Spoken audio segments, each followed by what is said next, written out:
Good day to you all. Welcome to Africa Accelerating 2021. This is our call to order. Before we commence, we would like to do a land acknowledgement for Toronto. We acknowledge the land we are meeting on in this traditional territory of many nations, including the Mississaugas of the Credit, the Anishinaabe, the Chippewa, the Haudenosaunee, and the Wendat people, and is now home to many diverse First Nations, Inuit, and Métis people. We also acknowledge that Toronto is covered by Treaty 13 with the Mississaugas of the Credit. Thank you. Well, thank you so very much, Samantha Mandigora, Head of Operations here at the Canada-Africa Chamber of Business, coming to you live from Africa Accelerating 2021, headline sponsored by Ivanhoe, with a list of incredible other sponsors that you see listed on your screen right now. It is my great pleasure to welcome the many dignitaries addressing us in the next few days, including the Prime Minister of Canada, many leaders from the business community, past president of the Canada-Africa Chamber of Business, and the extensive speaker lineup coming up. Just here at the live venue, we've got the likes of Ken Hoffman at McKinsey, Cassandra Lee of Hatch, a longtime supporter, and Dr. Patricia Makesha herself, all the way from Johannesburg. So a very good morning to each of you, and to those across the beautiful African continent, a warm, warm welcome to us today. I'd like to specifically thank our hosts here, McCarthy Tetro, and the virtual hosts, in addition to our in-person component, Six, for their incredible work, both two fantastic Canadian companies who have been committed to the Canada-Africa trade and investment agenda. We also have, of course, many other sponsors, B2 Gold, Mine Africa, Global Affairs Canada, long-standing partner, EDC, Hatch, as mentioned, Dundee Precious Metals, Process Research Ortec, Ethiopian Airlines, that keynote address concluding today as day one on connecting the continent, Osenko, and Growth Strategies. The Canada-Africa Chamber of Business is entering into its 28th year of existence, and I certainly think that the leadership of those who've gone before us deserves recognition. We have come a long way as a fully fledged, full-time organization. And as I call upon the chair of our board for the introduction of Prime Minister Justin Trudeau, the Right Honourable Prime Minister, it is also my great pleasure to acknowledge the incredible role of Mr. Spio-Garbrah in this organization over the past few years. In addition to serving as chair for the past 3 years and as a member of the board for 8, he is the founder and the chief market analyst, as well as global managing director of Demeanor Advisors. He's been voted one of the top 30 under 30 analysts globally a few years ago by New York's Institutional Investor magazine, and he established the Africa Risk Practice at a leading global political consultancy risk group, the Eurasia Group. He's consulted across Wall Street and in various other jurisdictions to a number of major companies. And Mr. Spio-Garbrah, as chair, it is my great honor to call upon you for the introduction of the Right Honourable Prime Minister of Canada, Mr. Justin Trudeau. Thank you very much, Mr. Bloor. Thank you so much, Mr. President. It's a real high honor and a great privilege to have with us this morning the Prime Minister of Canada, the 23rd Prime Minister, the Right Honourable Justin Trudeau, whom we all know in a certain sense, and yet we still have to introduce him. So, Excellencies, ladies and gentlemen, it's really a high honor and a great privilege this morning to have with us the Prime Minister. As you know, the Prime Minister last year, just before COVID, did a very important trip, historic trip to Africa, to Addis Ababa, to the headquarters of the African Union, and also to then Senegal. And as you know, the Chamber was the only organization, private sector organization, representing African interests that was invited to be part of that trip. And both Gareth and I had a great privilege to join the Prime Minister in that trip. So we are delighted to have him here. And I think that we were also quite delighted that in this past election, both major parties put out an Africa policy, and the Liberal Party, which the Prime Minister has been leading successfully for so many years, put out a very strong Africa policy. And we have no doubt in our minds that that also helped to secure the necessary victory for the Prime Minister. We do hope and look forward to his address as he lays out his vision for Africa, his vision for Canada and Africa's trade, relations, his vision for the African diaspora in Canada, it's without any doubt that as we look at the 21st century, as we look at the shifts between Europe and the Euro-Atlantic area, which has dominated world trade for the last 200-300 years, and now as we are getting into the more Indo-Pacific rim, that Africa sits really in the middle.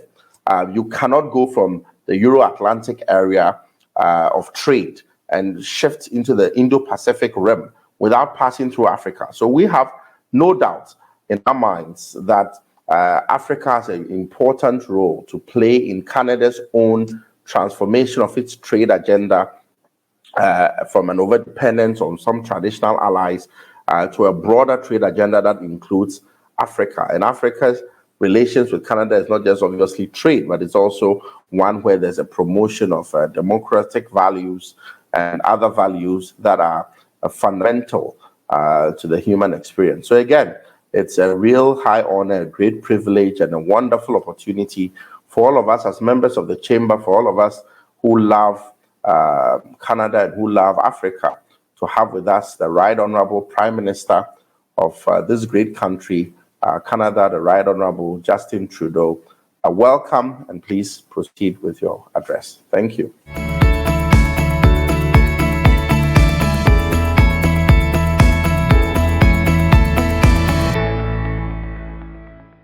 Hello everyone, bonjour à tous. It's great to be with you all today. Je voudrais tout d'abord remercier les organisateurs d'avoir mis sur place cet événement ainsi que tous ceux qui y ont participé. Et merci de me permettre d'en faire partie. COVID-19 has impacted all of our lives over the past year and a half, and we're not out of the woods yet. While we're making progress in the fight against this virus, COVID-19 continues to affect lives and livelihoods in many different ways. I don't need to tell you that. As business leaders, owners, and professionals, you know the impact this pandemic has had on our economies, and you know what that means for your business and your employees. When the pandemic hit, our government stepped up to support you and those who work for you.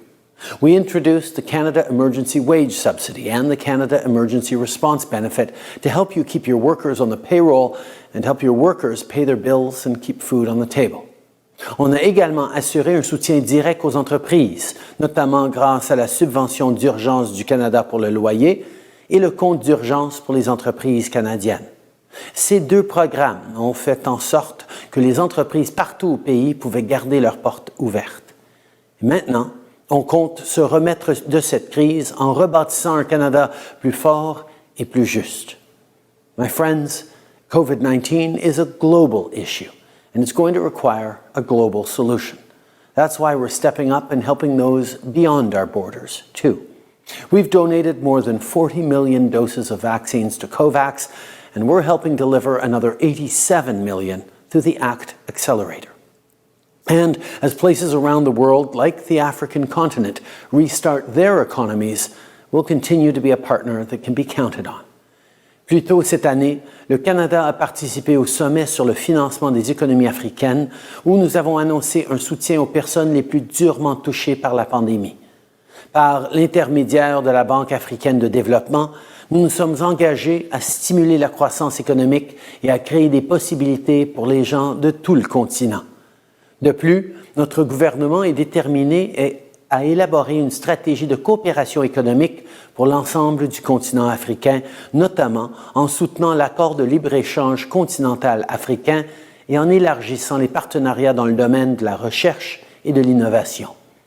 Africa is home to some of the fastest growing economies in the world and some of the youngest populations on the planet. Its success and recovery is key to our global future, and Canada is committed to engaging with the African continent. That's why my last visit to Africa focused on that, and it's true to this day. Whether it's our shared commitment to democracy or our mutual interest in fighting climate change, or our common priorities of advancing gender equality and growing our economies, Canada and Africa have many opportunities to be strong partners.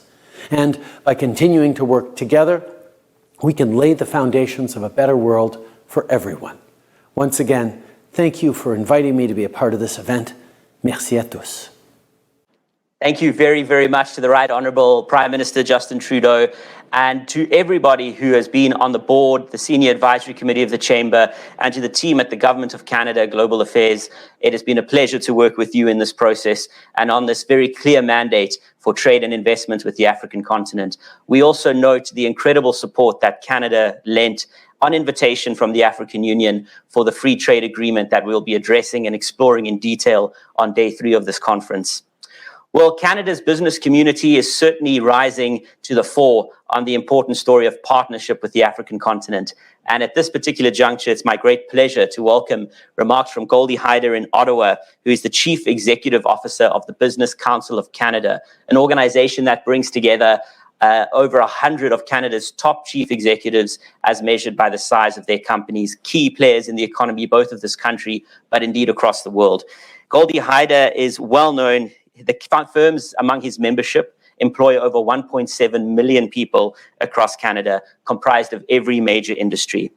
He was appointed Chief Executive Officer of Hill & Knowlton Strategies Canada prior to this role, where he served with distinction. He's also been Director of Policy and Chief of Staff to the Right Honourable Joe Clark, former Prime Minister and former leader of the Federal Progressive Conservative Party of Canada. He has a long track record of distinguished achievements, and his work that started last year, culminating in the visit of Prime Minister Trudeau to the African continent alongside the AU Summit, is one that he will address in part, I know, in his remarks. Without further ado, it is my great pleasure, Chief Executive Officer of the Business Council of Canada, Mr. Goldie Hyder.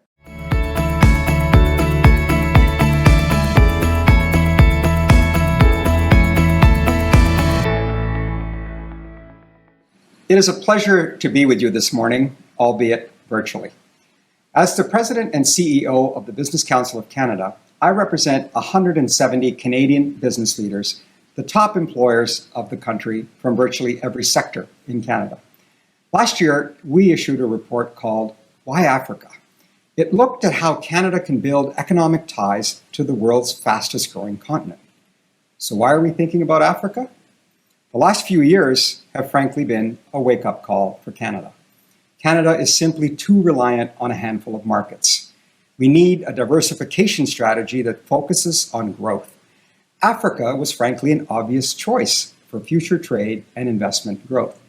Increasing regional integration, a growing digital economy, and more affluence and urbanization could transform African economies. And since releasing our Why Africa report, we're starting to see more interest in the continent, and we're very pleased to see Africa as an economic priority in some of the party platforms in the most recent election. We also recognize the importance of global cooperation to address climate change, which is having significant impact on parts of Africa. We need to keep up this effort to build a robust and modern partnership with the African continent. I now want to turn to Canada's trade performance in Africa, which frankly is the focus of our report. Between 2001 and 2018, Canada's exports tripled. Sounds good, and our share of the market remains small. That's the problem. $3.3 billion and below 1%. EU, China, and India are all doing more trade with Africa. Canada does perform well in certain markets, even given its distance. But we're behind where we could be in some of the largest economies, including Nigeria, South Africa, Kenya, and Angola, just to name a few. This includes in agri-foods, agri-food exports, which is frankly normally one of Canada's strengths. So what are the opportunities? The good news, analysis conducted for our report shows that exports could grow dramatically, especially in markets in underperforming sectors like manufacturing. For example, in some countries, we could triple our exports of manufactured goods to leading economies in Africa, but it does require specific actions. So here's our recommendations for government. To unlock this growth, we need a strategy. Other countries are developing economic strategies, and this includes the EU Economic Partnership Agreements, China's Belt and Road Initiative, the United States' Prosper Africa Project, as well as efforts by Russia, India, and Japan. Africa was actually a major focus at the G7, which shows just how motivated our peers are about your continent.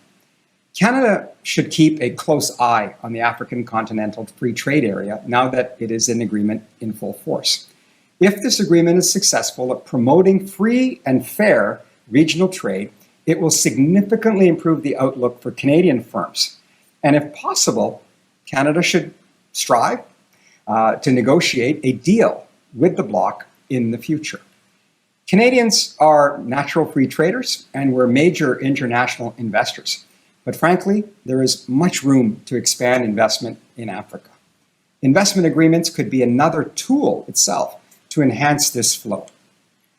In fairness, it's not just about what government can do, it's also about what business can do. So let me turn to the recommendations we have for the business community. To meet with success across this continent or in specific markets, companies need to invest in local talent and local operations. So while all politics is local, so too is business. And as is the case with other international markets, companies need to be prepared to manage risk. Most importantly, Canadian companies need to think about the long term. As we discussed in the Indo-Pacific before, an early mover advantage can pay off for decades to come. Africa is about more than our international development policy. There's a tremendous and mutually beneficial economic component to this relationship. It will take time, but it begins with starting to think about Africa differently. I wish you well for your deliberations and thank you for having me. Well, thank you very much to Mr. Goldie Hyder. An incredible speech, but incredible leadership. We were ecstatic while we were in Addis Ababa, and this report came out just so timelessly in line with the visit to the African Union, as alluded to last year by the Prime Minister.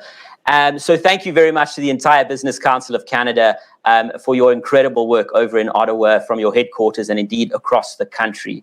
It is my great privilege as well just to note that as we prepare for the welcome of our keynote speaker for this conference, the Honorable Kgalema Motlanthe, former President of the Republic of South Africa, that we have, as at this count, just over 1,500 attendees, as I understand, who have registered, and others joining throughout the program. Welcome to each one of you. I believe that represents every continent, every country on the continent, every province in this great country of Canada. And so before I introduce once again our chair of the board for the formal introduction of this year's keynote speaker at Africa Accelerating, I'd like to also note that President Motlanthe joined us when Deputy President of South Africa back in 2013, former Chamber President Bruce Shapiro reminded me of that as we prepared for this conference. And so I have fond memories of President Motlanthe when he was my president as I lived in South Africa many years ago while he served. And it is my great pleasure to call back the chair of our board, Mr. Sebastian Spio-Garbrah, for the formal introduction of Mr. Motlanthe. Thank you so much, Mr. President. Thank you so much, ladies and gentlemen, Your Excellencies, members of the Diplomatic Corps, members of the board, members of the Chamber, distinguished personalities. It's a real high honor and a great privilege for us to have with us a very senior brother, one who has played a pivotal role, a quiet but pivotal role in the political and economic transformation of South Africa over the last few decades. His Excellency Kgalema Motlanthe, the former president of the Republic of South Africa, former deputy president of the Republic of South Africa. When the apartheid struggle is written, there are those who played a pivotal role and who were well known. You can think of, obviously Madiba, His Excellency President Mandela. We can think of Steve Biko. There are so many of them who are well known. And then there are others who played a very important role and who, by their nature, are personalities who don't call too much attention to the great work that they did. And today's guest, former President Motlanthe, is one such person who has done an amazing work behind the scenes and in front of the cameras, helping his country, South Africa, a very, very important and critical country for Africa to emerge from apartheid and to take its rightful place at the table of the nations of Africa. He spent most of his early years working with the Mine Workers Union to help them in their negotiation with mining companies to help to create a win-win environment between labor and industry. And I think that constructive approach, that consensual approach, that approach that really brings people together, that brings stakeholders together, is one which is sorely lacking increasingly in international affairs and in business. And therefore, it is a real honor and a great privilege that today we have the honor and the wonderful experience of listening to former President Motlanthe to share with us his experiences in the battlefields of politics and in business and in the labor unions, and how this has really helped to advance his vision as a current director, actually, of Ivanhoe Mines. And as you well know from all the material you've seen today and you'll see throughout the conference, Ivanhoe is a major sponsor of this year's conference. It's a Canadian-listed mining company that has operations all over Africa, and we are really grateful for Ivanhoe's participation and sponsorship at this conference. And former President Motlanthe's position as a director gives us a certain sense that this is someone who is a servant leader, one who has served as president of his country, and one who has served with the mine workers union, the mine union, and also is now serving as a director of a mining company. And so, drawing on all those experiences, I think it will be interesting for us to hear President Motlanthe to see what we can learn in terms of bridge building, in terms of consensus leadership, in terms of an exemplar of a servant leader. So again, Excellencies, ladies and gentlemen, distinguished personalities, it's a high honor, a great privilege to have with us today former President of South Africa, Kgalema Motlanthe. Please, Your Excellency, please address us. Thank you.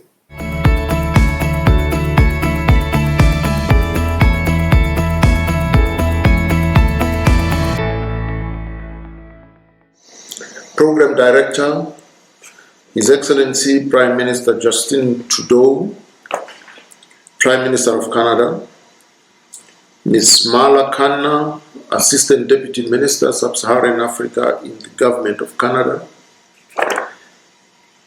Honorable members of various parliaments, Your Excellencies, High Commissioners and Ambassadors here present, African Union representatives, President of the Canada-Africa Chamber of Business, trade unions, business leaders, ladies and gentlemen.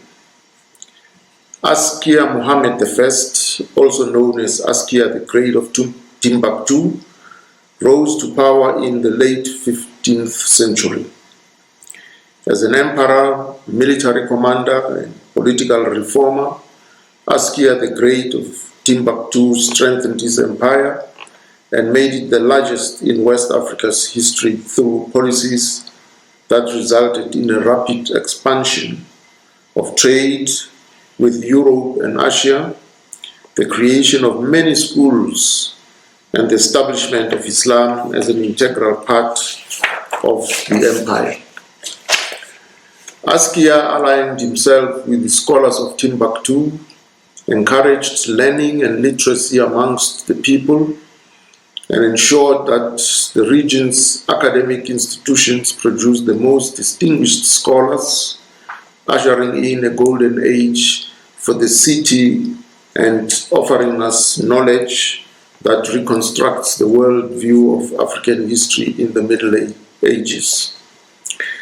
He consolidated his vast empire by establishing harmony among the conflicting religions and political elements, and under his leadership, his empire flourished until it became one of the richest empires of that period, earning Timbuktu the title of the center of learning, as well as the Mecca of the Sudan. Program Director, the International Monetary Fund's recent figures in their latest World Economic Outlook Update growth projections suggest that it will take the intellectual grace and political prowess of Askia the Great of Timbuktu for Africa to find its feet, rise, and claim its position as the economic powerhouse that the world has been so eagerly waiting for. The greater sub-Saharan Africa region is expected to grow only at 3.7% in 2021, which is considered the slowest recovery in the world compared to advanced markets, other emerging markets, and developing economies. By comparison, the United States of America, the United Kingdom, and emerging and developing Asia will grow at 7%, 7% and 7.5% respectively.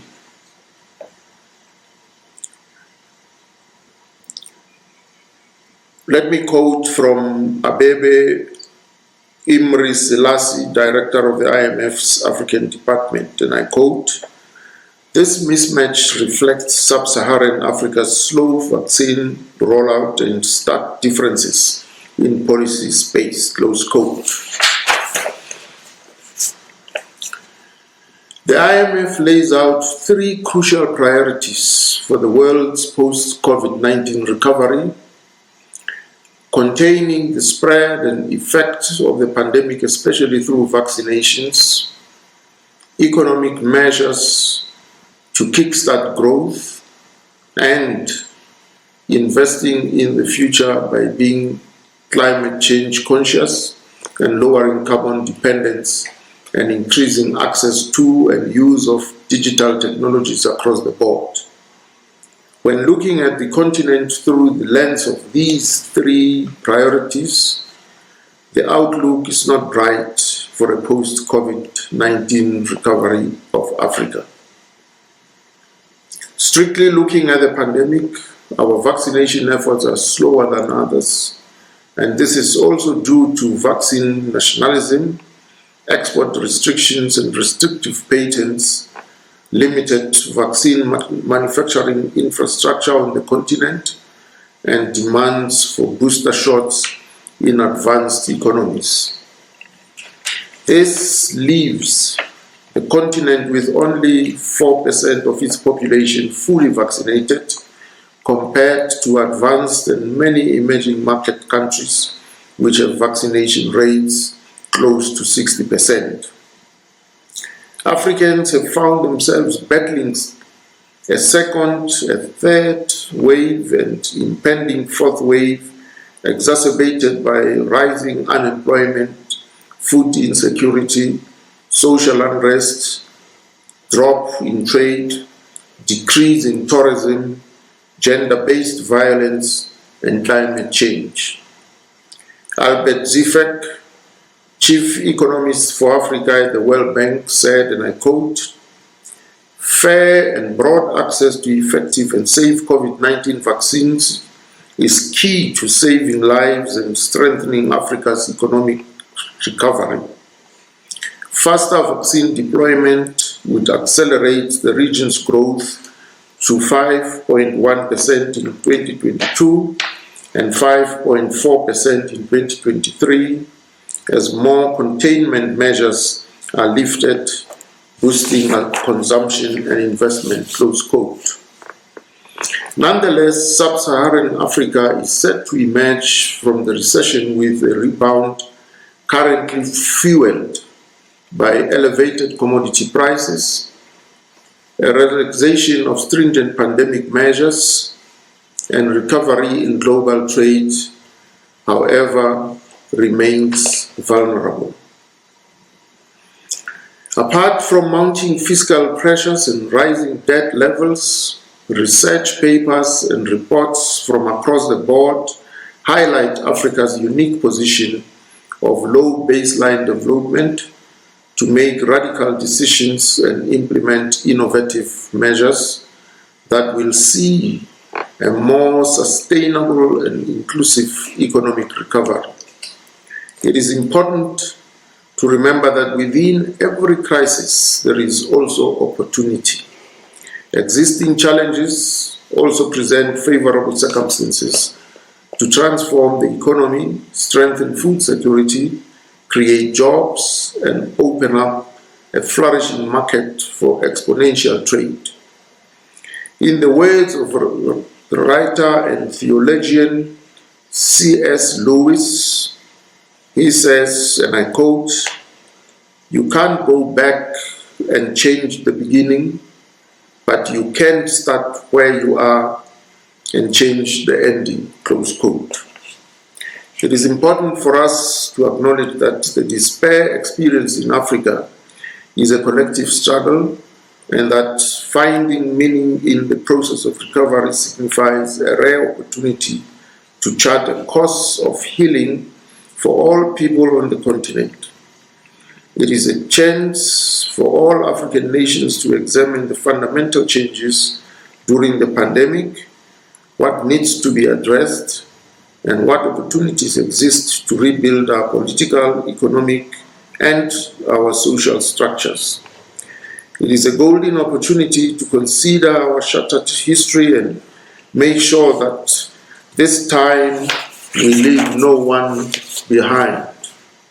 If the longer-term effects of this crisis are to be mitigated, now is the time to focus on how to develop sustainable economic growth and employment. Now is the time for strategic leadership, making it easier for businesses to invest, reduce barriers to trade, and democratize access to technology. For only when we reinforce our multilateral responses through a unified sense of solidarity, a willingness to learn, collaborate, and encourage innovation, will we pave a road durable enough for all African people to cross. And it is in that spirit of international Pan-African solidarity that we shift the position of the continent amongst the global community towards a profound transition that is visible in the efforts of organizations such as the African Union. The legendary, iconic Kwame Nkrumah, the first post-colonial president of the Republic of Ghana, in his 1964 speech at the summit of the then Organization for African Unity, now known as the African Union, said, and I quote, "We must unite for economic viability, first of all, so that our vast resources and capacity for development will bring prosperity for us and additional benefits for the rest of the world," close quote. Although the unity and economic integration of Africa was a dream for our forebears, such as Kwame Nkrumah, Julius Nyerere, Kenneth Kaunda, Abdel Nasser, Modibo Keita, and Sékou Touré, to name but a few, their forward-looking thoughts have continued to inspire us all and live on in the African Union's establishment of an African continental free trade area. This agreement boosts intra-Africa trade through trade policy, trade facilitation, productive capacity, trade-related infrastructure, trade finance, trade information, and factor market integration.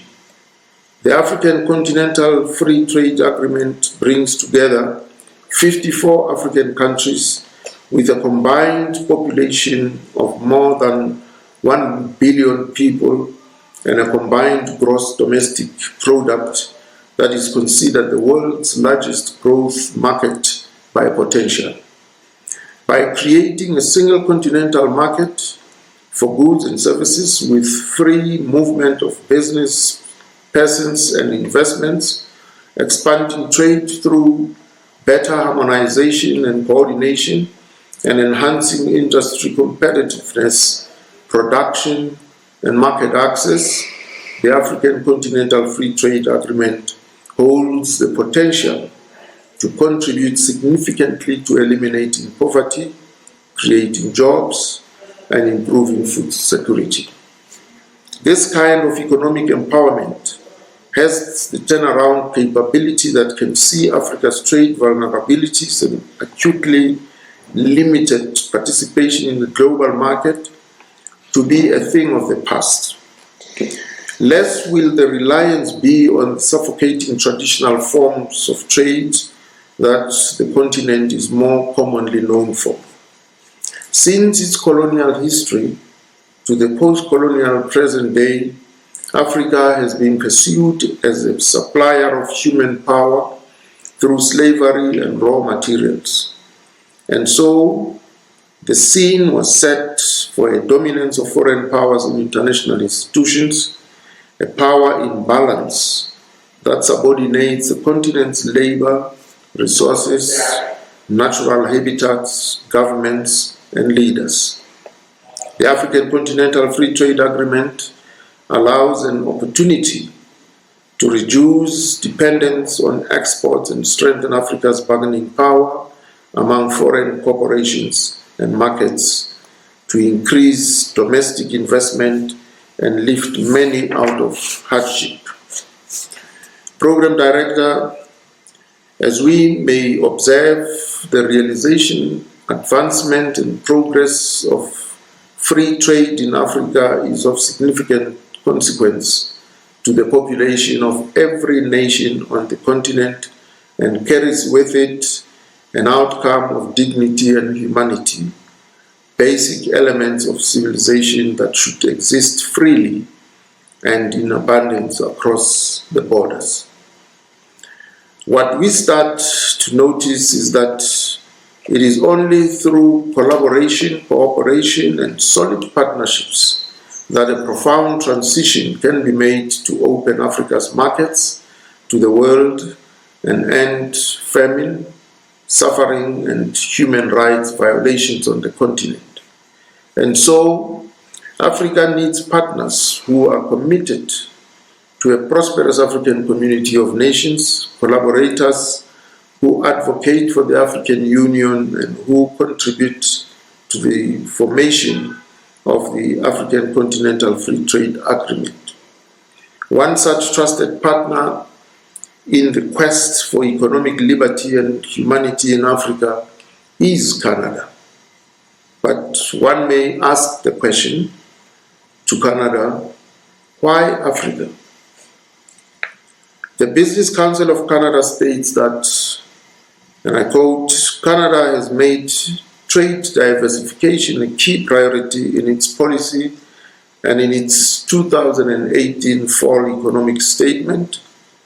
The federal government committed to making Canada a more globally connected economy by increasing overseas exports by 50% by the year 2025.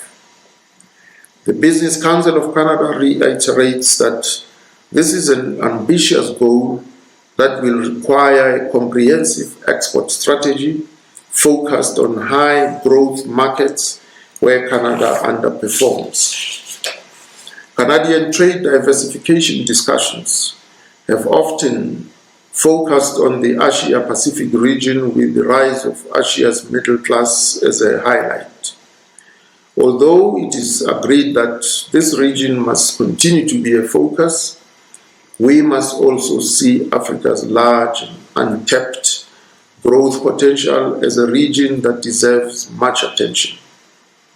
And I concur with the Business Council of Canada that meeting Canada's trade diversification target will simply not be possible without a solid Africa strategy. Economic analysis commissioned by the Business Council of Canada suggests that if Canada sees the opportunities in Africa, Canada's exports to the region could reach $6.6 billion by 2030, representing a growth potential of about $4.1 billion over the coming decade. The Council's research clearly highlights the economic potential of Africa and also identifies promising opportunities for Canadian businesses. A major opportunity that will help enable and fully realize the promise of the African Continental Free Trade Agreement is closing Africa's infrastructure gap. We know that the appetite for international investors for African infrastructure projects remains encouraging, but for the continent to ease movement across its borders, achieve its trade goals, and truly commit to ending poverty, infrastructure investment must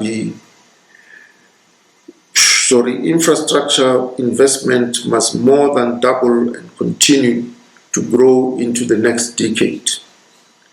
As free trade takes strain elsewhere in the world and global protectionism rises, Canada and the African Continental Free Trade Agreement have the potential to fill a widening gap by making use of the dynamic energy of a new generation of traders. Indeed, this is a new generation, as Africa is home to the largest youth population in the world, and thus we possess the privilege of engaging with an electric energy that only Africa can infuse into the evolution of its future. Listening to the voices of young people, harnessing their innovations and inventions, empowering young people with education, and offering them experience as entrepreneurs is key to reimagining a Pan-African era of prosperity. A forward-looking partner such as Canada and their investment into Africa's youth has the capacity to place young people in the center of development. And so, when considering Africa's economic restart after COVID-19, and the vital role of Canada as Africa's trusted partner, we must take cognizance of the impact of the decisions of leaders in governments and corporate companies today on the future of youth tomorrow. We should consider the implications of a future that we, as leaders, may not be a part of, a future where climate change is lived reality, where natural resources are but gone, where human encroachment on wildlife habitats strike a deeper imbalance in the ecosystem, and where the lack of equilibrium manifests in the transmission of more pandemics. As leaders, we should be the trusted partners of the youth who inherit this earth and who will succeed the trade agreements we put in place today. How we better manage the world's resources for the good of all humanity in the years to come is the next step in building trusted partners. In order to achieve a global ideal that highlights the continent's economic strength and optimism amidst the COVID-19 pandemic, we must acknowledge with urgency that sustainability is key to survival and that Africa's youth and most vulnerable are our greatest resource to invest in and nurture. Connecting the continent, securing sustainability, and enabling the African restart for a new global growth engine is only possible if we make Africa once again a center of learning, not only for Askia the Great of Timbuktu, but for all Africans to heal and rise. And I thank you for your kind attention. Thank you so much to former President Botlante and now Director at Ivanhoe Mines, and of course a key sponsor of this conference, making it a reality today as our lead sponsor and premier partner. Thank you so much for your remarks, sir, and thank you very much to the Chair of the Board for the introduction. The chair will be joining us on the main stage in a moment. We've got various breakout rooms and main stages for those who are present in Toronto. And of course, a warm welcome to those who've joined us just in time for the Prime Minister's address, as well as that of former President Motlanthe. I'm Gareth Bloor, President of the Canada-Africa Chamber of Business. The honor is all mine on behalf of our board and our members to welcome each of you today.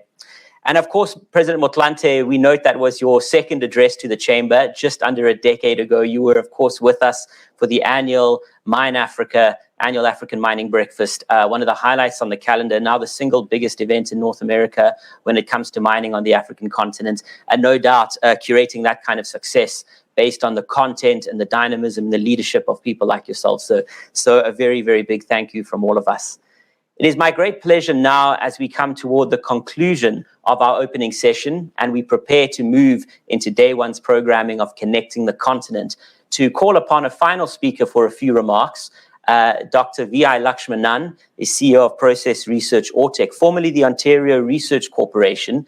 A successful privatization effort took place, and he has led that firm with distinction. Like many of us, an immigrant to Canada who has achieved enormous success and has committed the remainder of his career, his passion, to the African continent, where he has a distinct focus, joining us on the ground, sponsoring events, including this one, and passionate about the future of Canada as it is tied so deeply with the African continent in the partnerships that we've seen outlined today.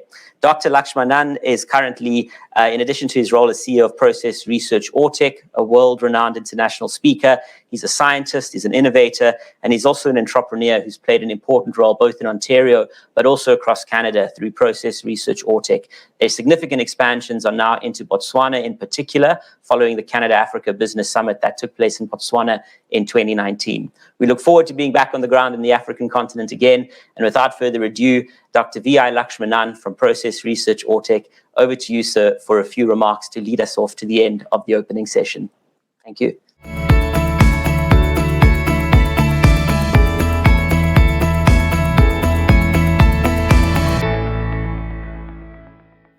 Want to thank Gareth Bloor, President of Canada-Africa Chamber of Commerce, for inviting me to address this conference. Want to thank the Chamber for their hard work helping Canada and Africa building the relationship for the benefit of communities, the countries together. We have been working with the Chamber for the last 4 or 5 years with Gareth and Jacques Dukumbe, the Vice President. We are very pleased. We are very pleased that we have been part of Canada-Africa relationship building. Friend, this conference is taking place at the right time. It's happening as we are coming out of the COVID pandemic. We all together have seen the challenges that we have had on the healthcare. It also clearly demonstrated how important the human capital is for economic activity and economic growth. It is very important. Healthcare is a major component of the economic growth, and we all have to address it together. In this, Canada is a world leader with a universal healthcare policy, and Canada, of course, is a leader in education, healthcare, and quality of life. It is not alone the economic growth that we need to address. As the King of Bhutan said, it also the happiness index. And in that, we can proudly say Canada is a leader in the world in giving quality of life to its citizens. It's a great country, Canada, coast to coast, 4,000 miles, blessed with rich resources, be it water, be it minerals, be it energy. Not alone that she has all these resources, but she also has the human capital, looking at these resources and creating economic value, benefiting the citizens of Canada. It all happens because people coming together, good governance, policies of the government, and also people with diverse background, be it technological, be it mineral processing, extractive metallurgy, lawyers, or financial experts from Bay Street, the lawyers from Bay Street. And also, Canada has a unique experience. For many years, she is liberally sharing her capabilities arranging conferences like PDAC, prospectors and developers, bringing people around the world to sit and exchange their views so that for the benefit of the global village, people can share their experience, create wealth, create economic opportunities. And Canada has been doing it for many years, be it Inco, be it Rwanda, be it Sherit, be it Tech, Barrick. These companies clearly demonstrated creating the experience, the domain knowledge, coming together to create economic growth and activities, not alone in Canada, but taking their experience around the world, be it Africa, be it South America, be it Australia. She has done it for many, many years for economic growth of various people, liberally sharing her experience. What is very important is, in 2 weeks' time, we have the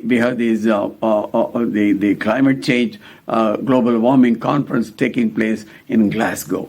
Here we are talking about low carbon economy. For low carbon economy, we are going to be looking at renewable energy, battery materials. How can we be doing, reduce our dependence on fossil and go more and more clean energy, whether it is solar or wind, energy storage with battery materials, and mind to mobility with electric vehicles, electric cars, how we can be helping each other with all these new technologies that are coming in the digital world. For this, you need to address the need on critical metals, whether it is nickel, whether it is cobalt, whether it is rare earth, graphite, whether it is lithium. And we in Canada have developed it, and the rich continent of Africa, be it Gabon with rare earth, be it Burundi with rare earth, Namibia with rare earth, manganese in Ghana, South Africa with manganese, and Botswana with nickel, and Mozambique with nickel.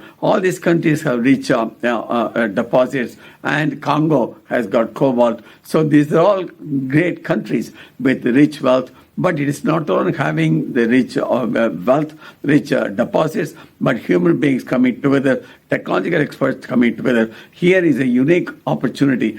PRO, a technology development company, innovation company for many years, have been working with the continent Africa, with Botswana, with Bitri. Together we have been developing technologies on battery materials. Not alone PRO together with Electrovaya, a major producer of batteries, energy storage. PRO and the Electrovaya is a great supply chain management companies together, and these type of companies, small and medium-sized companies, create jobs and wealth. Nearly 60 to 70% of jobs are created by SMEs, and these models can be translated into the African continent, coming together, sharing the experience, more batteries, more Mintex, with companies like PRO, SGS, Sherit, Tech, working together for the global village, for the low carbon economy, clean technologies, clean energy, and renewable energy. Not only that, including recycling, so that you don't dig the hole all the time, but also efficiently recycle the battery materials. We have a great company called Lithium Cycle coming in Canada. These are the companies for the new economy. These companies will be contributing more and more, addressing the issues on low carbon economy. Technology companies like PRO, technology companies like Electrovaya, with government assistance and help. These companies can be working with batteries. These companies can be working with battery and Mintech for the betterment of global village and clean economy, low carbon. Friends, let us continue with our journey, work together for peace and prosperity in the whole of global village. Thank you very much for inviting me. Gareth, all the best with the conference. Thank you. Dr. Lakshmanan, thank you so much for your kind remarks and for your support. And again, congratulations on the success of PRO following the privatization of what is now Process Research Ortec and that key diversification into African markets. Well, dignitaries, ladies and gentlemen, all guests with us today, we're coming on to just 2 minutes to go before we kick off our first session for the theme of day one, Connecting the Continent, as we discuss delivering the global electric vehicles revolution. We've got some fantastic speakers coming up on that panel. Our main stage here in Toronto, as you'll see in a moment, we're joined by two illustrious VIPs leading in the field, and we'll then go over to the African continent as well, where we've got the leadership from Ivanhoe in the Democratic Republic of the Congo. We'll then shift over and look at more specifically issues of infrastructure on the continent as we enter into our second panel for today. And then under the theme of connecting the continent, we'll look at the big question of success achieved to date. And to lead us in that will be Mr. Samson Arega, CEO in Canada for Ethiopian Airlines, of course, an airline that has achieved enormous success in aviation on this very theme. He'll discuss a little bit about how they did that and the lessons that we'll see going forward. Tomorrow, we look at issues of renewable energy and sustainability broadly, delivering socio-economic empowerment and true economic freedom across the African continent. Day 3, joined by His Excellency Wamkele Mene, Secretary General at the African Union's Free Trade Secretariat. He'll be leading us as we look at key opportunities and projects from a pan-African single market view, welcoming their Canadian pension funds and a series of private equity funds too, for some very important discussion on the tangible mechanics of investing. The opportunities are enormous, the market is significant, and we are here at no better time. Canada has committed to the African continent, and the continent likewise has shown an enthusiasm to continue on the enormous opportunities that lie ahead for two incredible parts of the world. In exactly 1 minute, we'll be switching live to our main stage. Hang in there. We're going to get a short video, and we'll be back in just 1 minute. Thanks again. The Canada-Africa Chamber of Business. We exist to connect opportunities in investment and trade between Canada and key African markets through world-class information sharing and networking events. These breakfasts are really important because it brings all the players together. African decision makers like ministers and others to the table. It brings businesses together. It brings the community together. And gives it an opportunity to reflect on where it's come from, where would it like to go, and how should we all work together to achieve that. My message for Canadian companies would be to invite them to come to Africa. Invest and seize the opportunities in Africa. There is no doubt that Canada, in my mind, is Africa's partner of choice. So the role of the Chamber becomes speaking to government leaders and businesses across Africa and saying, let's realize through partnership the enormous opportunity that is the incredibly wealthy African continent. Well, it has gone exactly 10 o'clock. Good morning to all here in Canada. A warm welcome to those across the African continent. It's my great pleasure to begin Theme 1 for Africa Accelerating, Connecting the Continent. And joining me here in the main stage room, live at the top of the Dominion Center in downtown Toronto, I've got two leaders on this item. Ken Hoffman, he is the head of EV, electric vehicle battery research materials at McKinsey & Company, joining us from New York City. He's come in specially for this today. Cassandra Lee, Global Director at Hatch. Thank you for your leadership on this particular subject. And then Louis Watum, joining us from the continent on African soil, the Managing Director for Ivanhoe Mines in the Democratic Republic of the Congo. It is wonderful to see you again. So I know you're a regular here in Toronto, and we look forward to hosting you in person again soon. Well, this is a topic that has global importance. Of course, we know the African continent's responsibility on global emissions. It plays a disproportionately small role, and yet the ability to deliver a low-carbon future disproportionately rests on the opportunities and the success that we see on the African continent. In the electric vehicles green revolution, copper is the key enabler for a green and sustainable future for all of us. So this morning and this afternoon on the continent, we're exploring the trends, the opportunities, but also the challenges that come about as we pursue a net zero emissions future. And so it's my great pleasure to call upon as our first speaker, Mr. Louis Watum, as Managing Director for Ivanhoe Mines in the DRC, to kick us off with some opening remarks. And we'll then come back to Toronto Live, where we'll join by Cassandra Lee, followed by Ken Hoffman. Mr. Watum, over to you. Thank you very much, and hello to everyone. I had a presentation, a few slides. If possible, cannot be loaded, so I can talk from them. Thank you. Once again, thanks to the organizers, to Gareth, to all the entire team there, to allow me to join online. I'm actually joining you from beautiful and sunny DRC. And trust me, the weather is very good at this end. The global electric revolution is indeed a very exciting topic, going far beyond actually what we see in electric vehicle. It is more on how do we produce clean energy in a sustainable way with zero net emission of carbon dioxide. But on the other end as well, when you look at this chain side of things, it's actually how do we mine responsibly enough metals to sustain the electrification of the world economy. So I'm very honored to be part of this panel, but I know we've been talking about Havano mine since we started, but please allow me for just a minute or so to preach the good news of Havano, a world-class explorer and developer in Africa. We've successfully launched earlier in May this year our flagship Kamoa-Kakula mine project, which you may recall when I was in Toronto 2 years ago, I said it will go into production this year.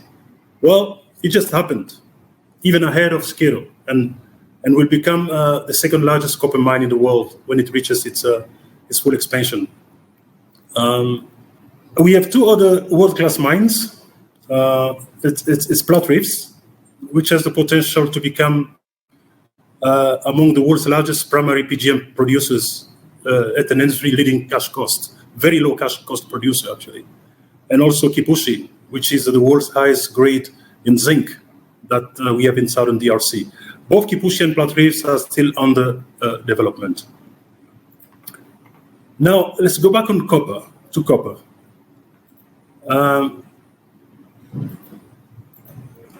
Next one. Yeah. You know, I'm a copper fundamentalist for a number of reasons. We may discuss that later on during the panel.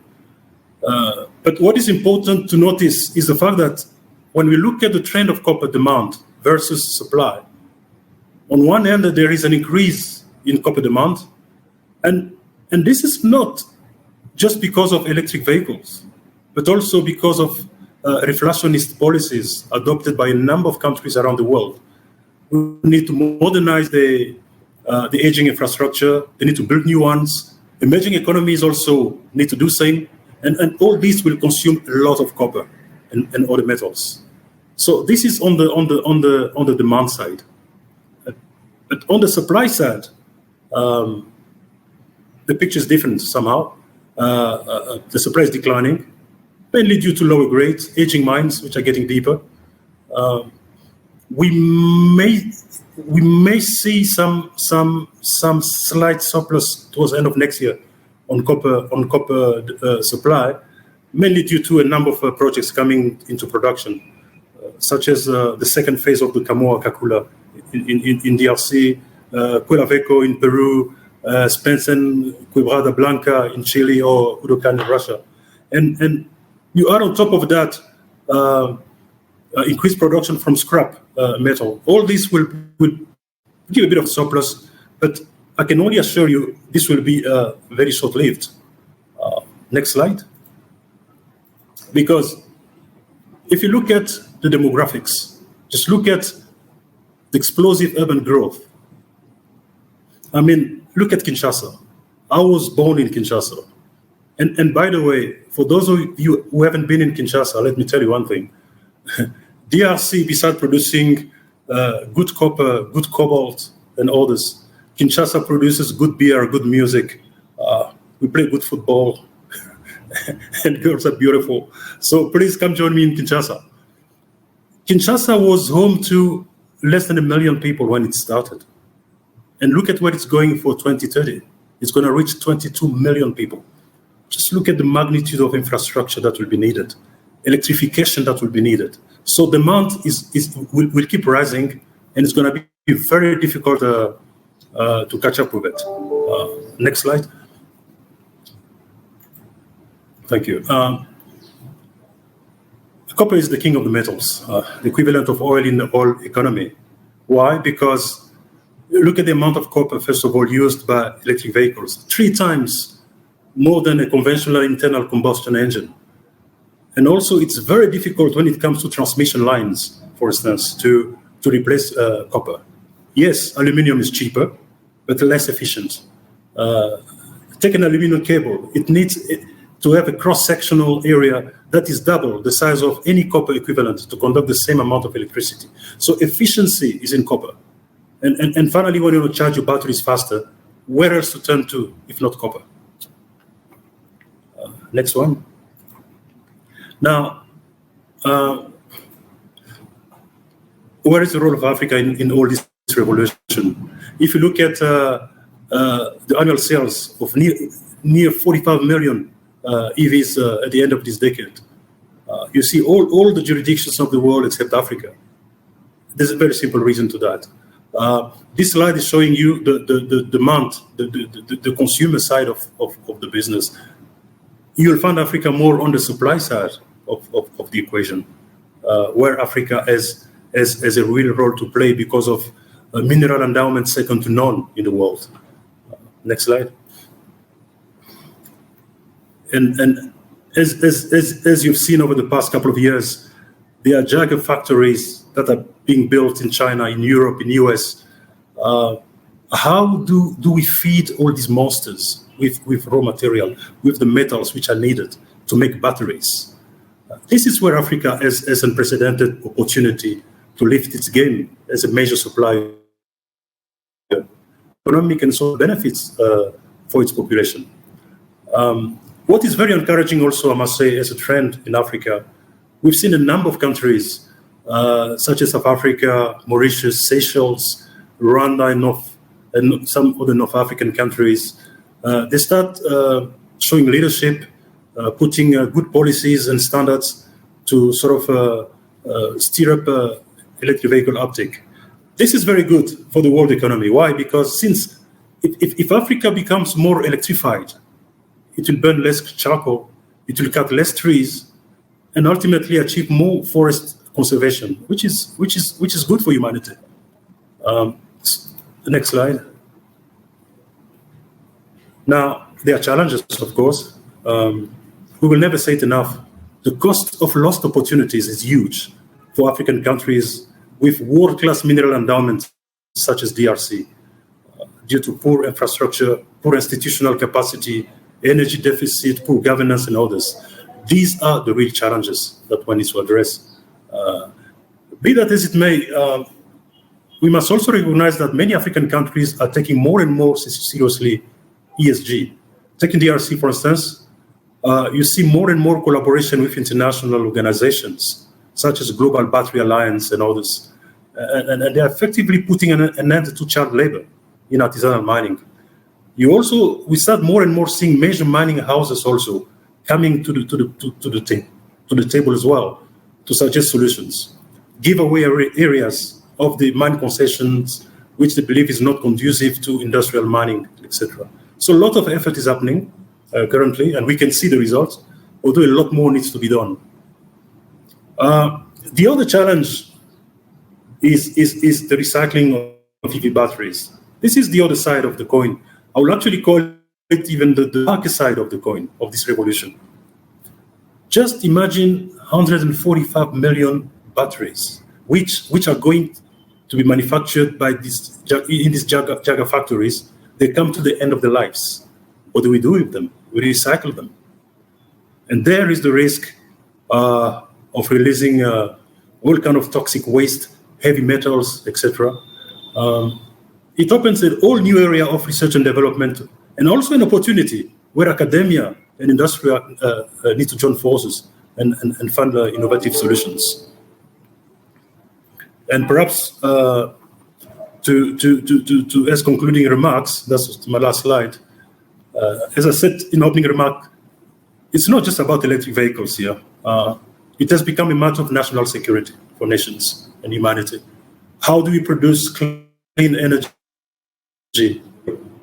with zero net emission of carbon dioxide to electrify the world economy? And there are huge business opportunities here. We're talking of well over $200 billion in size of the business here.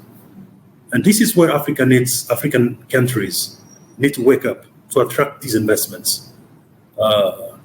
And it's not going to happen overnight. We need to ensure certainty and transparency of regulatory framework. We need political stability. We need incentives to attract FDI through favorable tax regimes. We need to invest in developing human capital. This is very critical to attract much needed capital and technology. And perhaps a word of caution here to end my introductory talk here is it takes time to build a tier one mine business.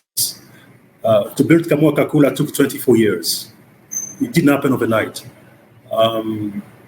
So Africa needs to wake up, needs to get its act together very quickly, because the demand will keep increasing, the opportunities will be there. Since it takes a long time to build mines to produce these metals, we need to start it as soon as we can, so that we can create wealth, which will contribute significantly to the upliftment of our communities. And very exciting times ahead. I'll stop here for now, and thank you very much. Mr. Watum, thank you very much, and always such leadership and grace, but also humility for someone who is at the center of managing one of the most important sites when it comes to production that leads to that eventual lower carbon emissions targets to which world leaders and many others have committed. A lot of wonderful comments coming in, sir, and perhaps one thing to think about as we prepare for the questions. A big question is around policy. You mentioned, of course, issues of national security. It's much more beyond just the mining. So as we come down to the Q&A, I think that's one theme that will be quite strong. For those sending in questions, remember that address is ask@canadaafrica.ca. That's ask@canadaafrica.ca. Details also in your confirmation registration documents. Our next individual speaking is a major leader at a firm that decided on Africa for its global expansion, and I know has never looked back. Hatch is one of the great companies, not only of North America, but indeed globally. And leading a team of over 80 experts is Cassandra Lee, a global director at the firm at its headquarters here in the Toronto area. She has been focused as a Hatch associate, where she began on extensive processes around process engineering and studying the management and passing on that knowledge in the various projects in which she has operated. And of course, she's been a team member on a number of major initiatives too. Hatch's experience in delivering on the African continent, I think, is regarded by many as second to none. And so it's a great privilege to have you here with us. And thank you for not only your support from a technological perspective, Cassandra, but over many, many years as a company in backing the stream of a Canada-Africa Chamber of Business, which is going into its 28th year of existence in the context of some major commitments to the African continent. Without further ado, Cassandra Lee. Thank you, Gareth. And thank you to Gareth and the organizing committee for inviting me to be a part of this panel today. I was asked to speak about Hatch's copper capabilities. And so first, I wanted to share Hatch's broad view. I mean, we are in unprecedented times. Things are changing at rates that we never believed could happen. And this is indisputable. Metals is no different. We're seeing that there's increased requirements for high performance, high efficiency, and at the same time, equal demand for low costs, low risk, and low environmental impact. At the same time, we're seeing that existing mines and producers are facing issues where their high grade and easy to mine ores have been exploited. And now they're left with the more challenging ores to process, and that comes at a cost. Hatch is a global multidisciplinary engineering firm. We've got 9,000 professionals worldwide, and our mission is to work with our clients in partnership, combining our engineering and technical knowledge, as well as their technical operations and business knowledge, in order to tackle those tough challenges and create solutions that are sustainable, that are innovative, that are cost-effective, and that are safe, most importantly. One thing I did like to note, as Gareth mentioned, Hatch has been working with Africa for many decades. It was the first continent that we expanded into several decades ago, and we've just celebrated our 65th birthday as of last year. Over the years, we've worked on several copper projects, and just to name a few, particularly with focus in South Africa, we've worked anywhere from mining all the way to copper cathode production. We were part of the Chuki underground mine expansion, which is one of the largest underground mines in the world. We worked on the Tenke mine expansion in the Democratic Republic of Congo. We were part of the Keynote project, replacing their copper cobalt roasters, 2 lines of roasters that are operating there now. We also have done work in Zambia, working on the Mopani mine shaft and concentrator. So we've got decades of experience working in Africa, copper and amongst other metals in particular. Some of the trends that we've been seeing through this experience with copper, echoed very much by what Lewis has presented and shared some great information and slides on that. The copper demand has been changing. It's been shifting. EVs are the obvious, most talked about reason for that shift, but I agree with Lewis. It's also the increase in infrastructure. Copper is the green metal, they call it. It is the metal that we're looking upon to carry electrification of vehicles, of infrastructure. There are a few alternatives. Aluminum, it's a cheaper alternative, but it also doesn't have the tensile strength or the efficiency that copper can offer. So there has yet to emerge a real player to take the place of copper. That global demand that Lewis showed, we're seeing that deficit coming up. And part of that deficit, if we want to talk about EVs, electric vehicles require about 4 times more copper than the gas-powered vehicle. And that's because of the copper wiring that we require to deliver the electricity from the motor to the different wheels. That's not even taking into account the EV charging stations that have to come into play. I mean, electric vehicle charging stations require lots of copper wire as well. And the number of public and private charging stations that are expected to come into play by 2030, that alone is going to increase the requirement for copper by about 250%. So demand for copper is real. On the flip side, mines are definitely facing a decrease in their mine utilization, and that's because we're dealing with lower grade ores, older infrastructure, older mines. Another concern is, as we dig deeper into those mines, we're also pulling up more of the impurities, the arsenics, the bismuths, the antimonies. And these impurities are nasties that smelters can't deal with. So it's costing our producers more and more now to handle that. One of the other things that I think we also have to keep in mind is the recycling of copper. It's been on the downturn for several years and has only recently started to come back up with copper recycling capacity coming up. So there's definitely this deficit moving forward. In terms of global production, Chile, who has traditionally been the largest copper producer in the world, they spent the last 20 years or so really focusing on producing and selling their concentrates. And as I've noted, as the concentrates come deeper and deeper, we're getting more and more impurities. Smelters have traditionally relied on blending their complex or their dirty concentrates with their clean concentrates. This practice is not going to be sustainable as the clean concentrates become depleted. This leads a great opportunity for other players to emerge, with Zambia, Democratic Republic of Congo, and others in the Central African Copper Belt are now going to be emerging as major sources of copper. It's happening now, and it's going to keep going because these are largely underexploited areas. I would say that in the future, we see that there's an opportunity for miners, for producers, for recyclers, for new players, anyone who has had marginal business cases in the past to have new projects now come on board, because the forecast for copper prices is strong. With high demand, low supply, projected deficits, the price of copper is going to hold. In fact, some are forecasting it's going to be continually beating its all-time high price over the next few years to come. So I think it's time for producers to revisit those projects that have always been marginal. And as Lewis mentioned, it takes years. So we've got to start now in order to fill in those deficits that are coming up very quickly, within the next 10 years. Thank you. Thank you very much, Cassandra. And coming over to Ken Hoffman, you've been leading at McKinsey on this particular issue. You're a senior expert at McKinsey's Basic Materials Institute, where you also co-lead the firm's EV Battery Research Materials Group. I know over 50 projects just committed to this alone are within your portfolio. And just a quick recognition to the role your firm has played as well within this chamber, leading our strategy for full-time operationalization under Mokani Moyo. So, of course, you've been a long-time ally of this organization.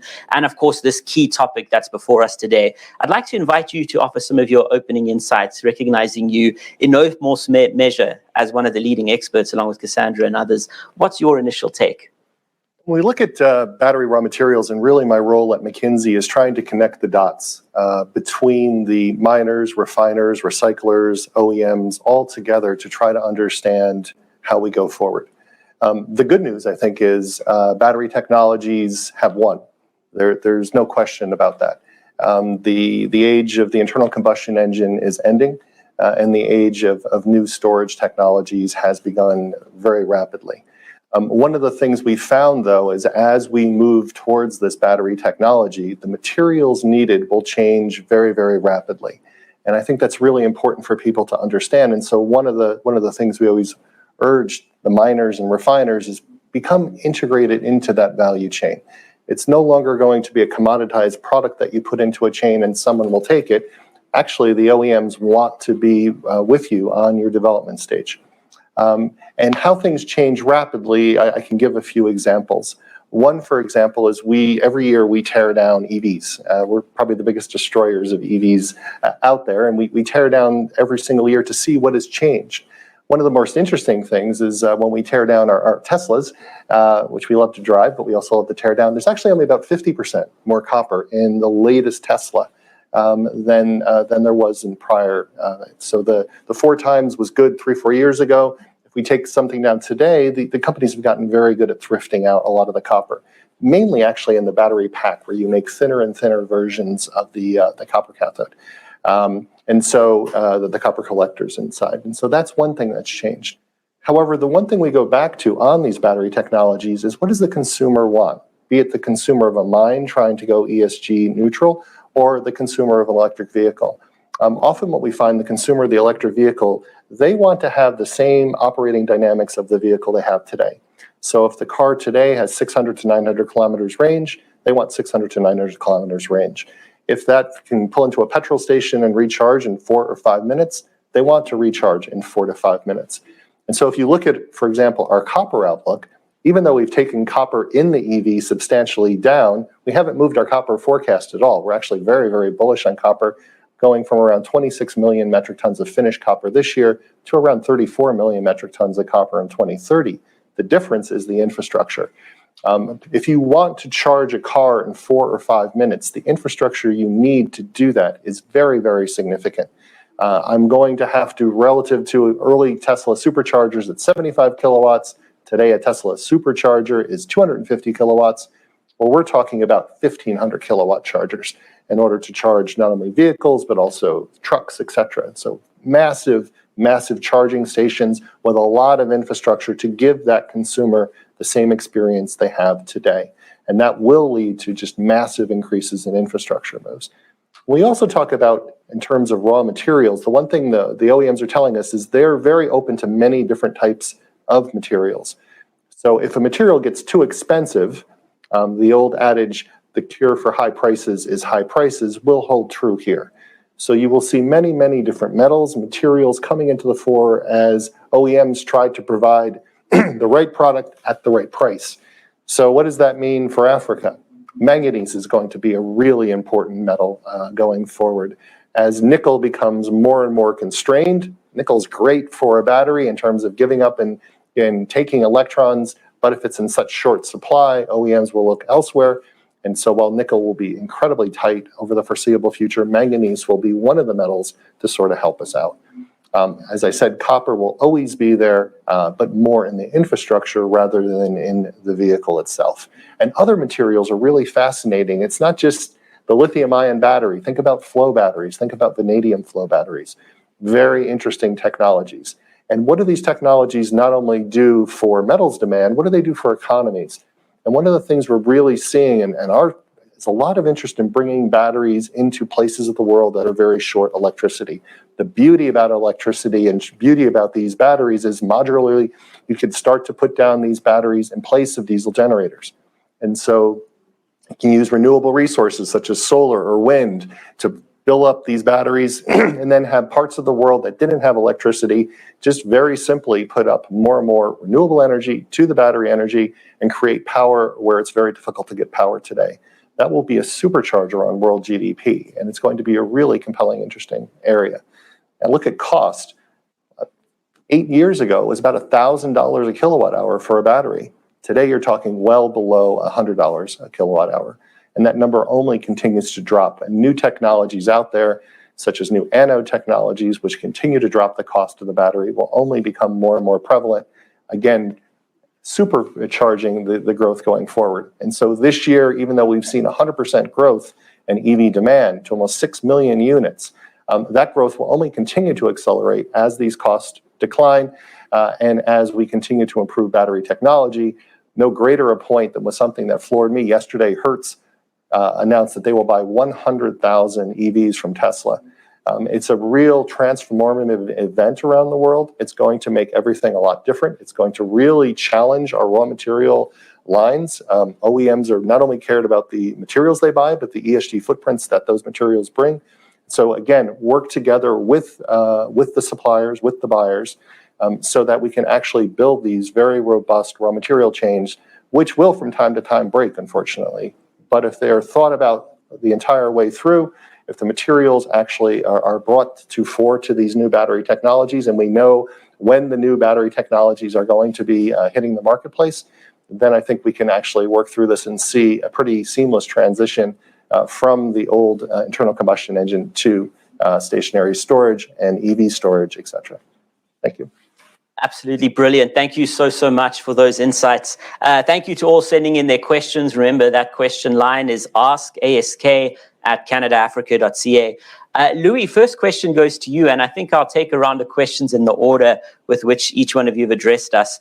You spoke again about the bigger picture, and again alluding to policies, as just came up several times. What are some of the most successful public policies you've seen that have enabled the kind of success that you seek to achieve, whether it's micro policies that are specific to your operations at the mines or macro policies within the broader operating environment?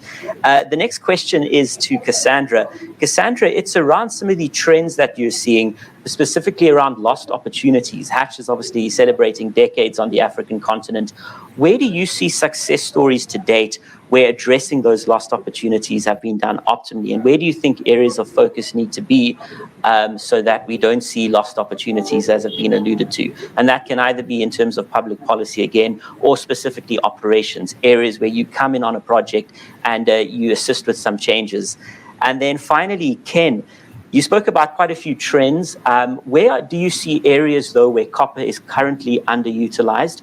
And how big a variable in light of that would be consumer preferences? Do you see consumer preferences likely to drive the current level of increase, or to play a disproportionately lesser role based on materials generally?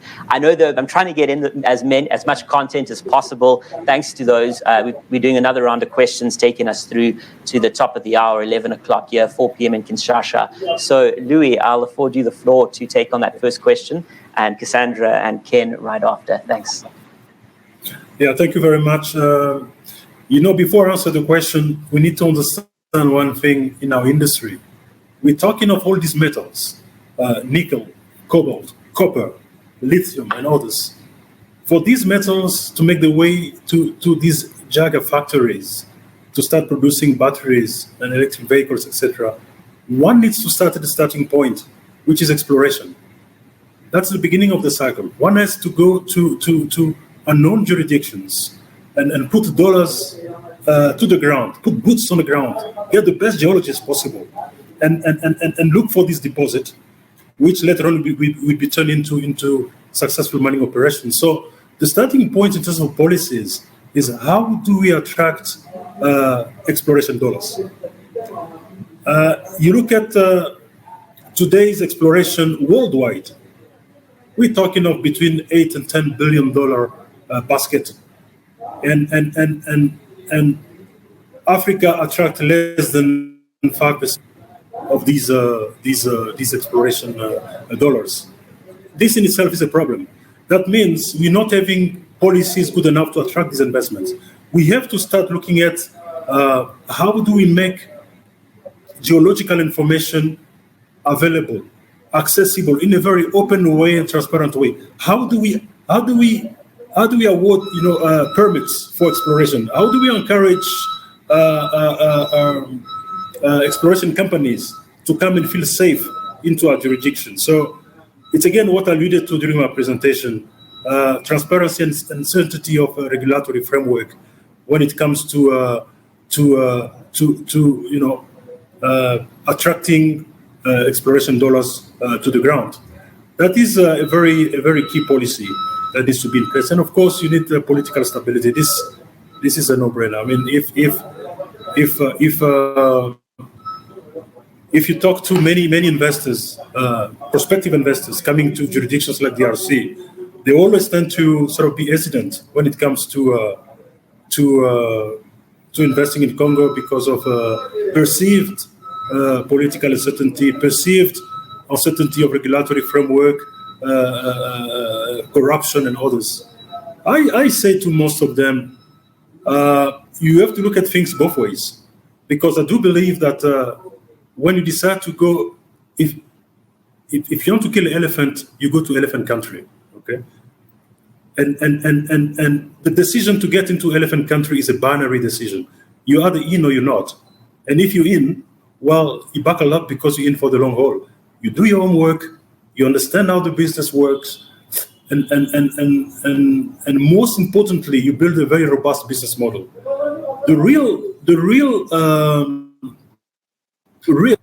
for those who want to come invest in places like DRC and other African countries, it is not actually political. I built multi-billion-dollar mine operations in gold, in copper, and etc. successfully in DRC, and I've learned one thing: irrespective of the uncertainty in the regulatory framework and all the negatives people can see, the biggest risk for an investor is not to be able to put together a strong local team, which on one hand understand the complexity of the business environment, and on the other hand is capable of delivering, regardless of the turbulence found along the way. So that's the most important thing. So one who has done his homework, who has built a very solid business model, got the right team on the ground, I tell you, returns are phenomenal, far beyond any expectation. That would be my answer. Thank you. Brilliant.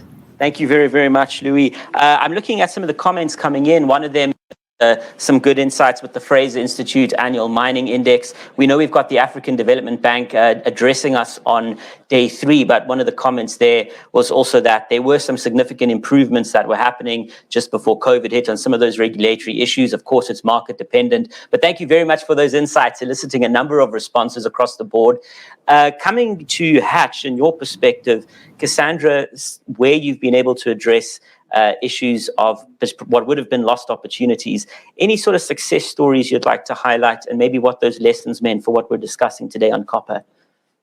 So, I mean, lost opportunities are, unfortunately, hindsight is 20/20. So oftentimes we'll look back and say, geez, that was a lost opportunity. But in the moment, stakeholders, investors were looking at it and brushing it off, saying there was no business case.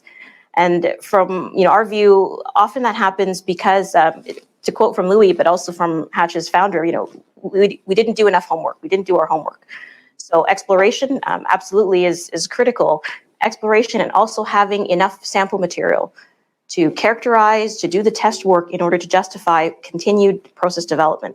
At Hatch, we want to be involved as early on as possible in the process to help you understand your ore characteristics. What are the proper flow sheet paths? What are the economics that are going to support those? But we can only do that if we have good information coming in. So I feel some of the biggest lost opportunities have come by wanting to start very quickly, and so doing, let's call it the bare minimal in terms of characterization and understanding the ore bodies, and then wanting to move very fast. So I would say that it's really important to look at doing your homework, and slow is smooth and smooth is quick. To think of it this way, that let's front end load, let's work together, and be very open right at the beginning to look at these ore bodies. And some of the best projects that Hatch has been a part of are ones where upfront at the beginning we partnered very closely with the client, and we worked with them from the point of the mine, understanding what is their ore, what is the mine plan, and then moving with them to methodically look at what are the different processing options, what is the test work required to support that, to lower risk, and also to get involved early with permitting and local government authorities to clear that pathway so that we're not tied up with political issues. And other things is we address political unrest. That has been issues in the past where that's disrupted supply chains.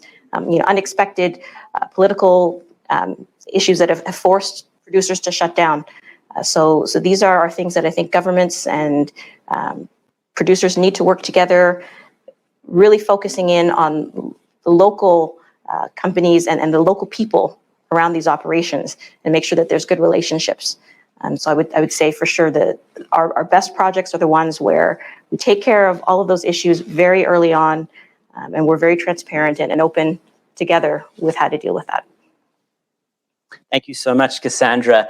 I know a number of questions to you, Ken, but I think the key one there was how much of a variable is consumer trends going to be playing a bigger role or a lesser role? And where do you think copper is most underutilized at the moment? Well, I think when you think about the EV and trying to provide the product that the consumer wants, I think in terms of copper, it will have some really great opportunities. One of those is, again, don't be sitting back and waiting for the demand to come to you. Go out and explore those demand options. So, for example, when new battery technologies are developed, be in the room with the cell developer. One of the big advancements in battery technologies has been the thinning of the copper sheets that are used inside the batteries. It used to be you were talking about 30 or 40 microns thick. Today's copper sheets using a vapor deposition about 7 microns thick. So as the copper gets thinner and thinner, you want to be part of that development team to see how can you actually thrift out copper from the car, which is maybe considered not very good, but on the other hand, you're part of that battery and you'll be part of that battery going forward. And so, how can I be part of the solution of delivering more electrons more quickly into the car to charge it faster? What are the opportunities there? You would not want that going to a different material other than copper. So again, it's obvious that copper will be highly demanded, but be part of the change, be proactive. Talk to the cell makers. Often what we do is connect miners and refiners to these cell developers because they need to know the capabilities of the materials. They're all looking at this. This is a very, very new product. Think about it, a decade ago, less than 40,000 EVs were sold in the world, and today it's 6 million. It's been quite a rapid improvement, but it's still a very young industry. And so how can you work together with this developing value chain? And work with governments as well, because what they're going to imply is they're going to be putting carbon taxes on these EVs. How can you deliver the lowest carbon footprint? Recycling is really great, and in some point it will be an important area, but since the EV battery lasts about 10 years, and 10 years ago we only sold about 40,000 EVs, there isn't much recycled material coming into the market today. There will be into the future, and we have to work on that. But in the meantime, it's going to be really incumbent upon the mining industry to provide that material. But again, I think this has been sort of the theme of the entire day, collaboration. How can we all work together to make sure this value chain works? Because if we don't collaborate, it will fall apart. I think the chip industry has been very endemic into this, where there wasn't a lot of talking back and forth between different parts of the value chain, and things sort of got ugly pretty quickly. How can we make sure that as we see this explosion in battery technology, that copper is part of that conversation and that they're a very big part of that conversation? Brilliant. Ken, I'm going to start with you again and work backwards. Same question has come up, and this specifically is not just to Africa, but this is from your experience globally, which is your focus. What is the most successful public policy intervention that you've seen, not necessarily Africa specific, but which you think has global relevance in this whole quest, touching on some of the key points that Louis raised earlier? Cassandra, moving in that order backward, a question to you is, what, if you were to go out on a limb, and I know sometimes this can be perceived as an unfair question, but what do you think may be the most exciting trend or opportunity not yet realized? What is technology going to enable potentially in future that is not something that we have on the table yet? Or perhaps what has been one of the most important technological advancements, giving us perspective? You talk about 2020 hindsight. What has really helped leapfrog us forward? And this is for those of us who are non-technical in the room, just seeking to understand, where the biggest leaps have been. That insight would be fantastic. And then finally, Louis, the question is on the business side of things, obviously technology is key, but you're leading a major company, a Canadian firm. It's a global success. And those operations in the DRC are massive. Is a question to you on leadership. What have been some of the most important components leading a project like this? And what are some of the underlying values that you draw on in really reaching the net zero emissions targets? Because obviously it's a major value of sustainability. Any insights into how you do your day job essentially is the question, sir. So we'll come back to you as the final speaker in this round, and back over to you, Ken. If I were to look at one part of the world that has done a really good job at this, it's the world's largest EV market, and that's China. I think China has led the EV revolution, and the things they have done to support that from a regulatory standpoint has been many. It can be as simple as granting license plates. It's very difficult to get a license plate in China. However, if you buy an EV, there is no taxes on it, and it's pretty easy to get. So it really encourages people to explore the EV option. They've done things such as charging stations, the Chabel 500 kilowatt chargers that they are instituting as being regulatory, that you have to produce a very, very high-powered charging stations to be developed in China. And they've actually signed a joint effort with Japan. Two, obviously, China has very much backed their efforts in the mining industry. They're very aggressive in looking for assets, for making investments in assets, and the government is really encouraging that building of the raw materials chain. So, China has led the way in terms of new battery technology. They continue to come out with new, really innovative type of developments in this area. And I think the government has been fully supportive of all those steps. So I think China has been really a place to look at to see how they've worked up and down the value chain using regulatory pressure to make pretty large changes. And that's obviously shows in their market. I think this year there'll be close to 20% of the vehicles sold will be EVs. It's quite impressive. Thank you very much, Ken. Cassandra, your insights, either retrospective 2020 or possibly for the future. So I'll share my thoughts for the future. And this is not specific to copper. This is for metals in general. And I think fuel switching, alternatives to burning coal, natural gas, that's where the future lies in order to get our greenhouse gas emissions as low as possible. Many people are now looking at hydrogen. Hydrogen itself, it's not without its challenges. So I would love to see the future where we crack that issue with hydrogen having such a low molecular weight and requiring such high amounts of hydrogen in order to equate what you can get out of coal and natural gas today. Same for other fuels such as biomasses. I see that as the future and where we need to make some real technological advances in order to switch our fuels so that we can still continue to refine and process the ores in a way that we know works and get the purities that we want, but without the large carbon footprint. Brilliant. Thank you so much, Cassandra. Louis, I guess the million or the billion-dollar question in the case of a company like Ivanhoe, leadership and making this all happen, bringing it together from a commercial and business perspective, integrating all the technicalities we're addressing. Any insights for our delegates today? Yeah, I think the first thing when it comes to leadership, in cases of big operations like we do, you got to tell yourself every night when you go to sleep that it's a thankless job. It's a thankless job because the biggest challenge actually is to manage expectations from all stakeholders. And some of these expectations are quite frankly unrealistic, but you got to manage them.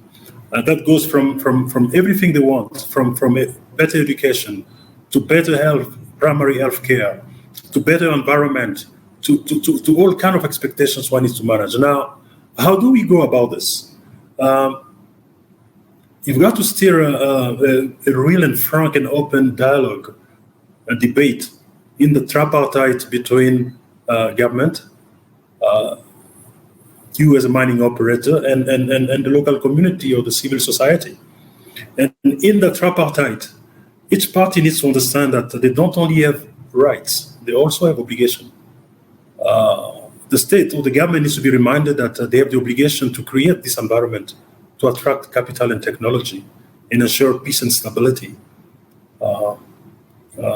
Mining operators have to understand that they have to bring capital and technology, they have to transfer the knowledge, they have to build capacity, train people, and etc., and of course produce the goods. Because mining is essentially about bringing capital and technology, taking what is on the ground and turning it into three things: dividends for shareholders, taxes to the states, and of course what goes to creating jobs and benefiting communities. And this is the obligation of mining operators. And of course, they have to sort of comply strictly with the regulatory framework. But civil society, local community, they also have their obligations. They have to accompany the project. They have to remain positive and show that they're part of what we are doing. So when you get the right mix of all this, you're already in the right spot to develop a good mine. When it comes to nearing net zero emission on carbon dioxide, I must say we are very fortunate in DRC. If you look at the map of DRC, you can be blindfolded and put your finger in any part of DRC. Within a 30 kilometers radius, you can build a hydropower station. It's a country blessed with hydropower, well over 100,000 or 200,000 megawatts, enough to power the entire Africa, Middle East, and part of Europe. So we have clean power, and that's already a very good thing. Our deposit, when you look at the Kamoa Kakula deposit, is very different from the porphyric deposit we see in Latin South America and others sedimentary. So it's less footprint and concentrated. And as you mine it, more than half of that returns as a backfill on the ground. So the footprint of a mine operation is much smaller. It's a very clean and green copper, actually, we're producing. But this is thanks to nature, not so much to ourselves. That's my answer. Thank you. Thank you very much, Louis. And in fact, in that same vein, you mentioned various stakeholders. And here at the Chamber, we have over 10,500 people who've got notice of the event, many attending, many who will be attending in the days to come, watching those recordings. And this question of engagement and understanding expectations is a regular theme. And so I'm going to draw on that point and refer both to Ken and Cassandra with the same question.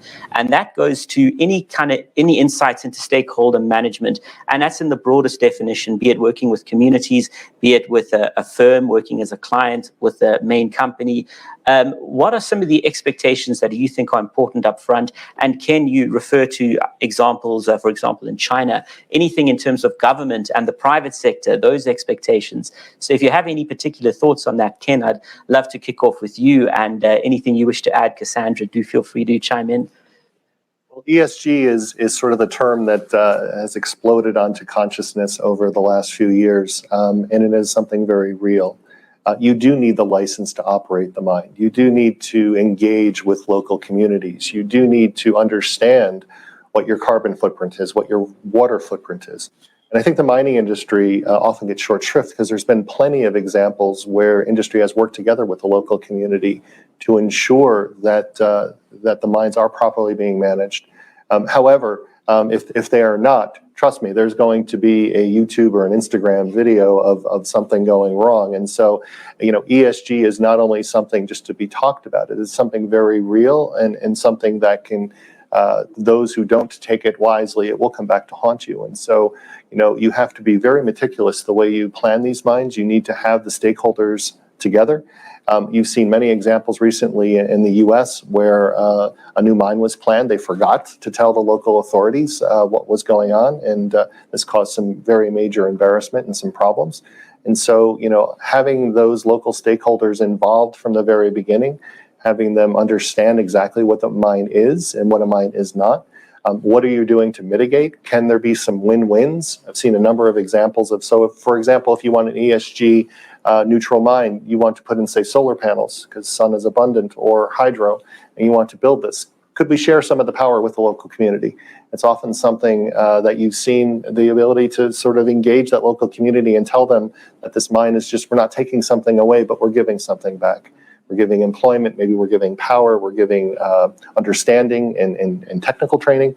There's many, many win-wins that can occur. And I think, again, partnering with those local communities, partnering with the government, partnering with your buyers who also have their regulatory aspects to deal with. All these things need to work together. And it's not an easy task, but it has been done successfully in many places. And I think will continue to be something that mining companies will have to strive for.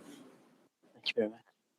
To add to Ken's point, and for decades now, Hatch has been a strong advocate of having boots on the ground to work with local stakeholders very early on. And we've done that on projects in Africa and even more recently in Indigenous communities in Ontario and across Canada, where we send local representatives to work very closely with the local communities, understand what are their misconceptions, what are their fears, and really try to look at it from their point of view and make sure that we work together to frame it in a way that, as Ken says, that we're taking something from the community, but we're also giving something back and making sure that what we're giving back is something that they need and they want and they desire. So it's really critical to put that time and effort early on for success of a project. Fantastic. Thanks again, Cassandra. Thank you, Ken. Louis, last word to you as we round off this panel. Speaking to Canadian investors in the room, and these are Canadian investors who may be looking at natural resources, but indeed many are looking at a broad range of projects. Is there any particular guidelines that you'd like to offer in terms of things people need to look at, insights they need to keep in mind when assessing opportunities in the continent? Because clearly we've spoken about what needs to be done. You're doing it. Is there anything that you could share by way of closing words just to help in terms of investor insight into understanding the African markets, where you've been doing a fantastic job, by the way? Congratulations. Thank you. What I want to say to Canadian investors, to the risk of repeating myself, is do the homework to start with. Canada has been instrumental in funding junior exploration projects in many jurisdictions, including DRC. So I would ask them not to let this go to rest. They must keep excited about jurisdictions such as DRC, because there's still a lot of untapped resources there. But do your homework. Do your homework. What does that mean? It means understand the regulatory framework. Understand how people do business. Understand what it costs, what it takes to do business. Yes, doing business in DRC is expensive relatively to other jurisdictions. It will change over the years when we get a more efficient administration, less bureaucracy and others. But it is what it is for now. So pick a very robust business model. A business model that can return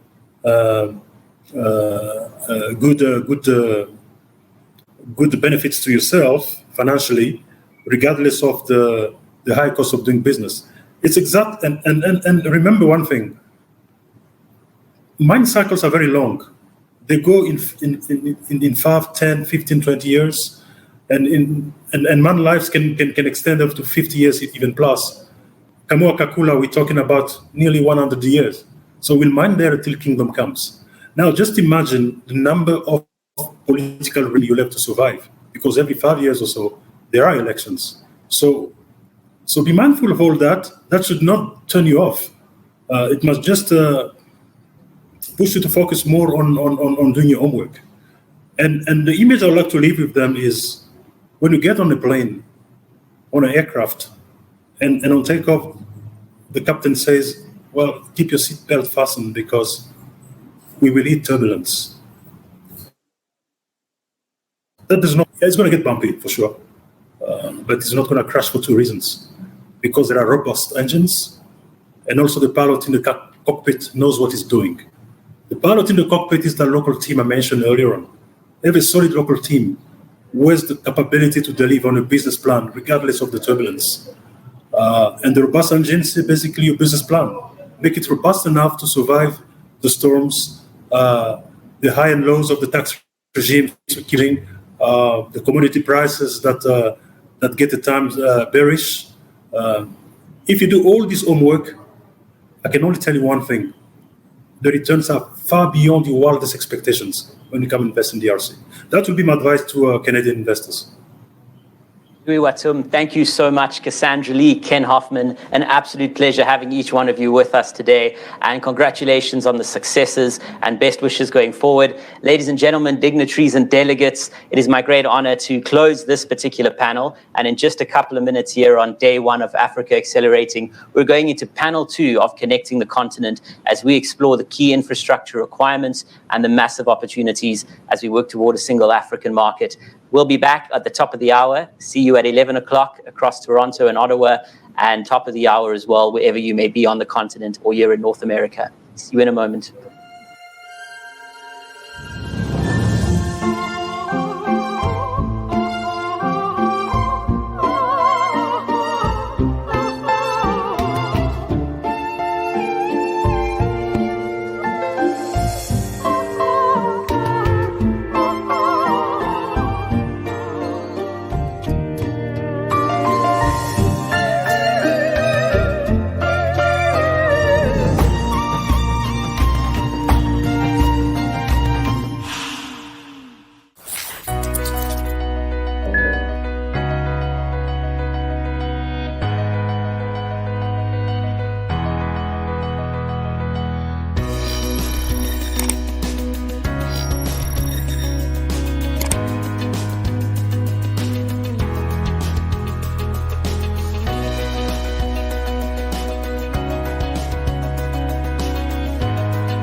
Well, welcome back, delegates, Africa Accelerating 2021. I'm so pleased to be sitting here as we enter into panel 2.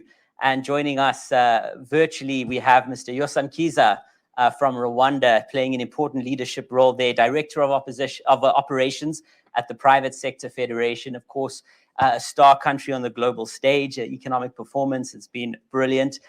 Seated next to me, Mr. Thabo Kgolwane, advisor to the Honorable former President of South Africa, Mr. Kgalema Motlanthe, and then Katja Blowen joining us too. She's a leader at APO, Pan-African Press Association. She's got many accolades under her belt, and certainly somebody who is an enormous operator across the continent, making sure that that narrative and that story is correctly told. And this is a panel where we're going to really take an in-depth dive this morning and this afternoon on the infrastructure opportunities and the requirements to unleash the African free trade agenda, to which we've seen a number of speakers, including heads of government, refer earlier this morning. A particular focus is going to take place on what mining operations and mining companies can do in contributing to these infrastructure requirements. And that's going to be very specifically on how we ensure a sustainable infrastructure context for the development of the continent. I remember actually speaking to the Honorable President. I was privileged to have a one-on-one with him ahead of this conference. And Mr. Motlanthe spoke about this crucial aspect, Thabo, as central to ensuring we achieve an African continent that meets the potential we know it can. And so I'm going to ask each one of you to offer, by way of introduction, some brief comments on yourself, on your role. And throughout the program, I'll be making reference to some of your incredible achievements. Thabo, if I can begin with you, obviously relatively young, but such is the entire continent, advising a highly respected former head of state. Tell us a bit about that role and about your particular infrastructure interests in driving this African growth agenda. Thank you, Gareth, and hi to everyone else. I think it's one of the most important aspects in terms to the growth of Africa. The role is to try and advise the presidency in terms of the logistics infrastructure that can enable us to make sure that we perform well, and we make sure that whatever we have in South Africa in terms of the economy of South Africa, we grow to make sure that we can compete with the global world. So that's my role for the presidency. I think it comes from the Ivanhoe side of it. As Louis have said, Ivanhoe is producing lots of copper. So we have to make sure that that copper is being transported from the mine, from the pit to the port, to make sure that it reaches the destination that it has to go to. So in terms of the infrastructure, you need to have a proper infrastructure so that we can incur lots of freight costs. Thabo, thank you so much, and absolutely brilliant work. Your son, you're at a country that's at the heart of the continent on the ground now, joining us from Kigali, and as Director of Operations at the Private Sector Federation. When you look at the question of infrastructure and the role of Rwanda and that broader context of the African continent, would you kindly offer us just a few opening insights into what your role is on a day-to-day basis and how you see this, of course, in the context of the infrastructure development agenda in Africa? Thank you, Mr. Gareth, for the opportunity. I would like to take this opportunity to thank Canada Africa Chamber of Business for the invitation, kind invitation. I would also like to thank all the sponsors, especially Ivanhoe Mines, for taking lead in making sure that this event is successful. Private Sector Federation is an umbrella organization in Rwanda that covers and promotes the interests of the private sector in the whole of Rwanda. What we do in day-to-day is that we do a lot of things, capacity building for our members. We do events for our members like the Golden Business Forum, and we also organize international exhibitions to help our members access markets. Key to this is the African CFTA that they benefit from. We also do advocacy for our members. We lobby the government on key issues on taxes and other areas of interest for our members. In brief, that is me. Thank you, Gareth. Brilliant, and congratulations on your leadership role in Rwanda, Mr. Kiza. It's absolutely well recognized. So I'm going to bring the question over to you, Thabo. What are some of the most pressing infrastructure considerations that you see? And when we speak of considerations, it's in terms of rail, road, ports. Where do you think most of the hard infrastructure attention, needs to be focused? Essentially, what do you tell the Honorable Motlanthe when you advise him on these items? Okay, first, in answering your question, I'm going to start by saying,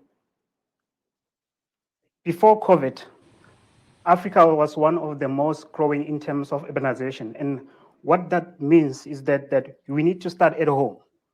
Each and every country needs to start from its own original country to make sure that it can connect within the country itself before we can connect with the continent. You look at a country like DRC. The president of DRC, he said he wanted to make sure one of his priorities to connect the country itself to be able to move goods from one region of the country to the other. And in a country like Zambia, you find that there are some policies say 30% of the freight need to be on rail. But because of the poor infrastructure, you find that almost all of the percentage is on road because of the infrastructure. To answer your question, it's difficult to say which one are pressing because they are interconnected in terms of one another. But one will be more focused on the rail because if you look at even in South Africa, one of the priority for Transnet is to make sure that they move the freight from road to rail because of the damages that road does in our infrastructure. So it is important that we move of the freight from road to rail. So rail will be one of the priority that we'll be more concentrating on. Secondly, we'll be concentrating on the ports. You look at what the DP World is doing in Africa, is trying to take all the ports within Africa. It started with Angola, it's in DRC, and now they're talking to Transnet to make sure that they take the Durban port to make sure that they operate that port. So all in all, they are interconnected. So, but it is important that they talk to each other. But if you ask me, I'll say moving the freight from road to rail will be the priority of each and every country to make sure that there is interconnected. More especially, you have corridors like the North-South corridor that is not fully utilized. I mean, during the COVID, we had a shortage of containers. And what other companies were trying to do, were trying to make sure that they can use the North-South corridor to bring stuff from the North-South and use road into Durban port. So that shows us that the importance of rail. It's very important in Africa. So we'll concentrate on rail to make sure that we rehabilitate those corridors, the North-South corridor, the Western Rail corridors, to make sure that the infrastructure is geared for some of the product. Some of the mining company that are going to be producing, if you look at Ivanhoe, India is going to produce lots of copper. So in order to make sure that you have the infrastructure to support that. So I'll say rail will be my priority. Fantastic. Thank you very much. Katya, coming in, we've heard that while rail's a priority, of course, there are a broad range of considerations. You take that slightly broader and you look at some things like ICT and other key aspects beyond the hard infrastructure. Just a few words on your current work on that, because I think it's obviously a key part of the conversation as you've been arguing so eloquently for a long time. I hope you can hear me now. And I think this Brilliant. little delay is an excellent representation of what we're talking about here. ICT industry, accessibility of internet on the continent today is still lagging very much behind. APO Group is a Pan-African communications consultancy and the press release distribution service. We operate in every one of the 54 markets on the continent. One of our missions is to help shape African narrative from within. And this is impossible to do without proper access to internet, be it for the corporates that we're working with or for the journalists that need access to solid information in order to form an opinion and in order to help shape adequate civil society. And as our previous panelists mentioned, it's also a way to help corporates do their homework. Those juniors, those investors that are looking to come to markets that perhaps are less explored today. The need for solid ICT infrastructure and access to internet, affordable internet, I should stress, and high quality, is absolutely pivotal today. So at APO Group, we are working with both sides. We're working with our clients and with the journalists and trying to make sure that the story gets out there. Going beyond, we also work with our international partners, providing content from Africa. We know that there is a lot of stigma that exists in international media about the continent. There's a massive gap in knowledge. And what we're trying to do is we're trying to bridge that by signing partnerships such as the one we signed with Getty, where we offer them content from the continent, from the projects that happen on the continent, to raise visibility of the great things that are happening. Fantastic, Katya. And of course, those narratives are important because underscoring many of them and bringing in Yosam Kiza on Rwanda is the fact that there have been major success stories across the continent on enabling the ability to do business, to implement infrastructure, and to achieve at a rapid growth. And that includes leapfrogging. Yosam, in your experience in Rwanda, which of course has been ranking very well on the ease of doing business on economic freedom scores, many to relative peers or relative to many peers, what are some of the most important considerations from a Rwandan perspective on enabling infrastructure? What are the sort of conditions, the regulatory aspects to it that have allowed the country to move with ease? And perhaps if you so feel, what are some things that other markets may be able to learn from as they look to Rwanda and they see this key piece of the Pan-African infrastructure agenda coming out of your country? Thank you, Gareth. I think the perspective is that at the beginning or at the onset, leadership has to set the tone. And this means that all leaders across the board, they have to walk the talk. If it is creating a conducive, enabling business environment, it has to be seen that they're doing something about it. When our leader says that all businesses are welcome to Rwanda, they should find that everything is as we're talking about it. So businesses are looking for return on investment, stability, scale of business, predictability, fair treatment. So when you bring your money from outside in Rwanda, for that sake, you're sure that your money will be safe. That means security is guaranteed for your money, for your property, as well as individuals. So that is all in terms of doing business, an environmental part of it. But there's also corruption. Fighting corruption in the country is widespread, that everyone is aware about it. There's a lot of sensitization about it.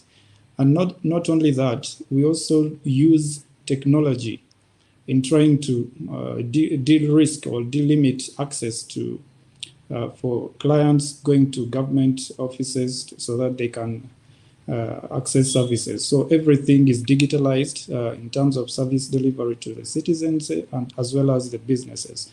So that also helps in combating room for corruption. We also look at supportive areas for the SMEs.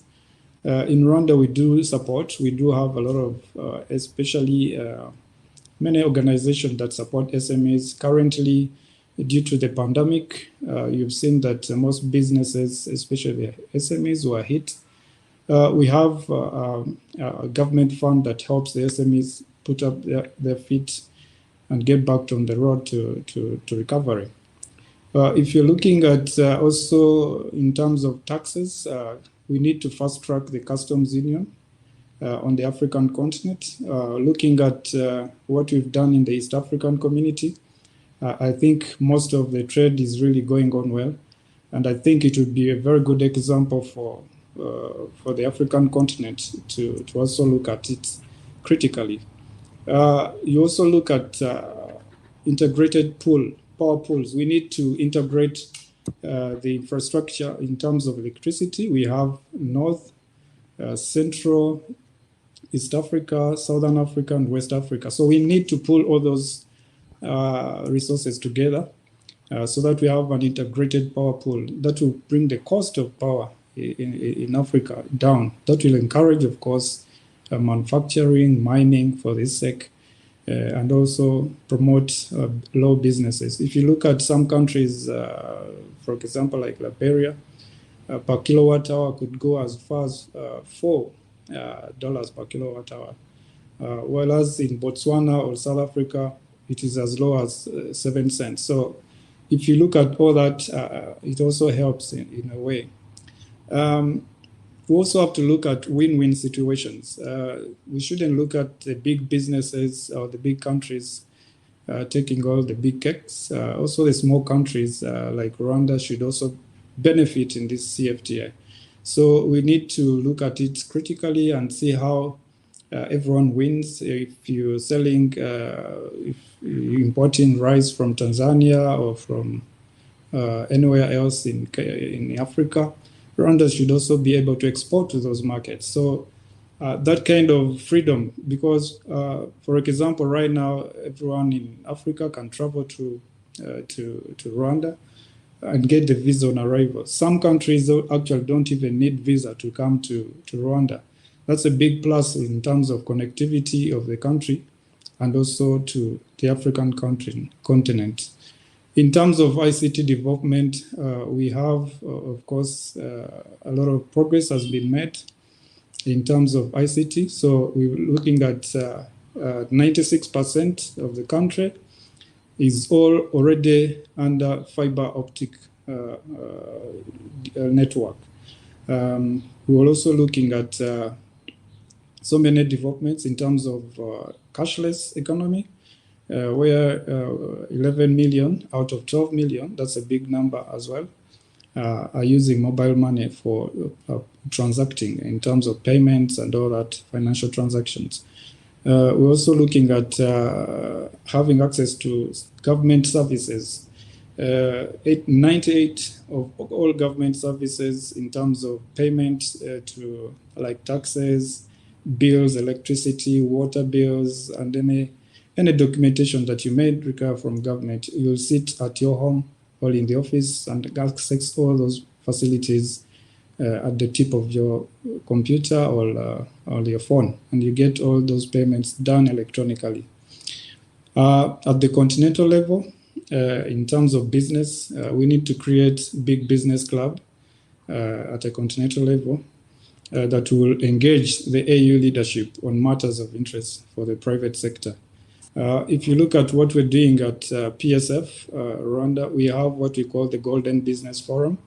This is a club of big businesses in Rwanda that sits and engages the government on policies, and whatever goes to parliament, any policy that goes to parliament has to go through the private sector federation, of course, with the club involved, that is the members. And we sit and engage the government in terms of policies that affect business. And I think on a continental level, if we want to attract big money in terms of investment in this infrastructure development, we will need such a club that will give confidence both to outside capital as well as within mobilizing within the continent. In a nutshell, that is what I had to say on that point. Thank you. Yosam, thank you so much. And thank you to everyone sending in their questions and comments. I'm getting them in front of me right now. It's the perfect opportunity to go into a round of questions. And thank you again for those fantastic introductions. Thabo, starting with you, the first question actually has just gone to Yosam's recent point around the AU level, how one engages, particularly from a private sector perspective. Question to you, Katya, also arises out of Yosam's comments on ICT. We've seen innovations like hard infrastructure, power cables, actually becoming good conduits for delivering high-speed internet.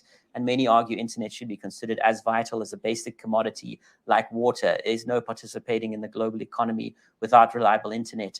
So question is, any insights into projects on infrastructure that have brought about accessibility with things like internet as part of that social component to hard infrastructure? And then finally, Yosam, in terms of how best do you think the private sector needs to engage? You sit in a unique position at that intersection between the private sector companies at the Federation in Rwanda and, of course, liaising with the government that's made a strong commitment to enabling investment. From the private sector side, what do you think some of the key considerations are that they should consider when it comes to seeking to understand how government is approaching infrastructure? And so I'll start back at our Toronto main stage with Thabo. AU leadership, the role of the private sector, what do you see happening at the moment? I'm curious as well on Ivanhoe Mines in particular. Yeah, I think that's one of the interesting question that one has to have a look at it in terms of one has to make sure that this thing, I believe before they go into the AU level, they start from the country level in terms of the countries itself. How is the government engaging with the private sector within the country itself? And in terms of those big infrastructure investment, you have like what you call PPP, which is private-public partnership, whereby the government partners with the private sector in terms of getting the funding, in terms of like the African development banks, in terms of funding those infrastructure. And each and every country's president, they represent their country into the AU. So in terms of them being involved with the private sector coming from the country itself, that should go to a level whereby when they get to the AU level, they will push that there should be some an engagement between the AU and the private sector. But I know that within the AU itself, there's a private sector part of the AU. I think Dr. Makesha is part of that. So there are some vehicles that the private sector that are involved within the AU that they can put some contribution into how they see this bigger infrastructure project, because this infrastructure project, they need to make sure that those countries that come and invest in South Africa, they don't just invest in the minerals, and those minerals they are being transported into the overseas. Then we won't get any beneficiary in terms of the free trade, because if you look at the percentage of the countries in Africa, it's about 15% of the manufacturing that African countries are trading by itself. Most of the time, it's being superseded by the minerals that are going out of Africa into European world. So we need to make sure that when they come into Africa, there is what we call the local beneficiaries, so that they don't just invest on the minerals, but they also invest in terms of the manufacturing and also in terms of the ICT. Like we talk about the ICT, in terms of some of the freights, they are very high valuable freights. We need high ICT to make sure that you track those freight. You don't lose them in terms of being lost or being hijacked. So I think it is within the private sector itself.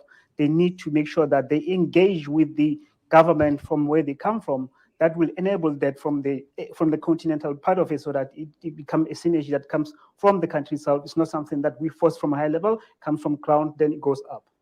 Brilliant. Thanks very much, Thabo. And I think I'm reminded as well of comments earlier that you can't design if you're not working with the SMEs, if you're not dealing with the communities. It's much more than just laying a road or laying rail. And no doubt, Dr. Makesha, there's an exclusive one-on-one, as you will all see, day 3, that's this Thursday, with Dr. Patricia Makesha. So no doubt that question will come up again. Katya, ICT, it's come up many times. You've been on the ground reporting and assessing this, such a vital part of complementing any infrastructure initiatives. Any thoughts or burning points from your side that you think are vital for policymakers and for businesses when it comes to this Pan-African infrastructure agenda? Well, first of all, we need to accept the fact that today only 20% of the people in Africa are online. And we also need to accept that internet, or ability to connect to internet, is what drives economic growth in our day and age. And this has been pivoted by COVID-19 and by what we have lived through over the past 18 months. In fact, the AFDB has recognized ICT as one of the key sectors for investment in order to recover from COVID. In my opinion, connectivity, internet, is what binds all hard infrastructure together, is what binds soft infrastructure together. It is our ability to actually benefit from all these wonderful initiatives that exist across the continent. With that being said, the project that I would like to probably highlight is that of liquid intelligent technologies and their milestone of achieving 100,000th kilometer of fiber network on the continent. This is a fantastic project, not only because it impacts directly 100 million people in over 600 villages across the continent, but it's also the fact that it actually connects some areas of Africa for the very first time. In fact, the area where this milestone was celebrated, Mbunji-Mai, has not been connected before. Today, the direct impact of this is that people can have access to reliable, accessible, and internet that allows them to have access to other services, financial services, education, e-commerce, but also set up their businesses, because I will repeat myself, COVID-19 has taught us that those that were able to get online quickly were able to, I don't want to say surf the wave, but were able to withstand the terrible effects of COVID-19. I think that part of the reason why this project has been so successful, connecting the entire continent with fiber, is a massive challenge. Of course, it has been the series of local and international partnerships that allow to overcome geographical challenges, such as crossing the Congo River, for example. But it has also been the very mission of LIT, which is that connectivity should be a fundamental right of every person in Africa. So this is the project that I wanted to highlight, and also the fact that there are numerous other initiatives that exist on the continent today. This is not the end. The 100,000 kilometers is just the beginning. There are still numerous areas. There are numerous countries that are very much underserved. Yosam talked about the fact that in Rwanda, almost 96% of people have access to internet. There are other countries where this number is actually the opposite, and 96% of the people do not have access to internet. Therefore, providing access to internet, whether on a large scale through fiber, whether through hotspots in specific areas, should be on top of our agenda, be it for an international company coming to Africa, or be it for local stakeholders, or be it for governments. Thank you. Thank you so much, Katya. And thanks very much for alluding to those success stories. We hear about leapfrogging often, but to put the theory in practice, I think is always very, very useful. So a lot of good comments coming through there. Yosam, over to you. I know that one of the questions that came through posed earlier was, what should those in the private sector, particularly who are keen on building infrastructure through things like PPPs, what do they often get wrong or perhaps miss when it comes to understanding or being able to understand the plans and objectives of government? Because that communication and understanding is key. So typically in Rwanda, what's the first point of entry for someone who's coming in and looking at opportunities? How do they get a sense of the country's plan, the intentions, and the next steps? And I think, again, that's a question that goes to best practice. Yeah, thank you so much. I think what we do have here in Rwanda, we have a one-stop center for investors that is under the institution called Rwanda Development Board. All investor relations are handled in that institution. So if you need any advice, if you need to start up business, if you're an investor, you'll have one access portal. And you don't even need to come to Rwanda. You can do it at the comfort of your, in Canada or anywhere else in the world. Upload whatever they ask you. In 6 hours, your business will be registered. And you'll be good to go to the bank and open up shop and start business. But for big projects, I think sometimes you need to engage the private sector as well. So after registering your business, then you need to come to the private sector so that you meet the real foot soldiers on the ground that are doing the business. So the language you talk between business to business is different from government to business. So sometimes it's easier when you bring them together in a room and then they engage, they talk to each other, they understand the same language. So I think that's where we need that partnership between business and government so that you can work closely together. Yeah, thank you so much. Fantastic. Thanks very much, Yosam.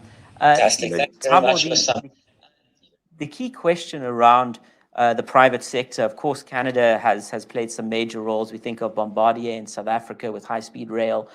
We think of companies like Hatch on the infrastructure side doing massive projects. What do you think is the key message when it comes to infrastructure opportunities in Africa that you would want to share, or the key perspective with companies who haven't yet done what the Hatches and the Ivanhoes of this world are doing, who are not yet present on the continent? So kind of stepping back in that manner, any kind of insights or thoughts there that you think need to be put on the table?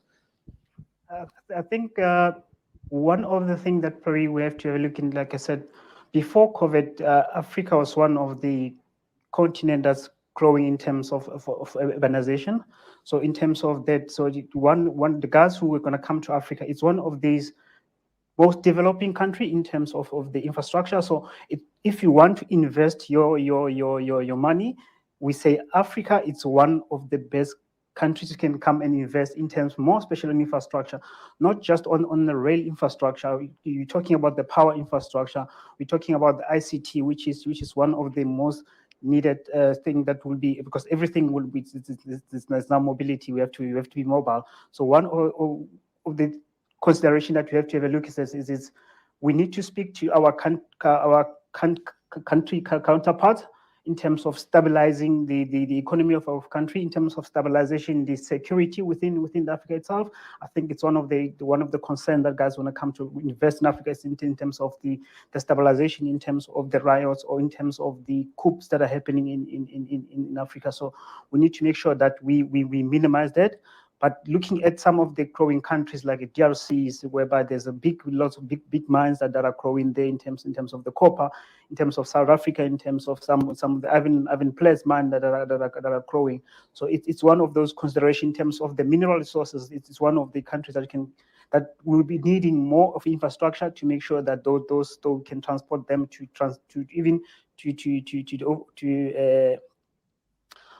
European market, not just the European market, but I think what's more important is in terms of making sure that we put more money in terms of the manufacturing. One of the things is to make sure that the economy of the country to grow, we need to make sure that we produce more.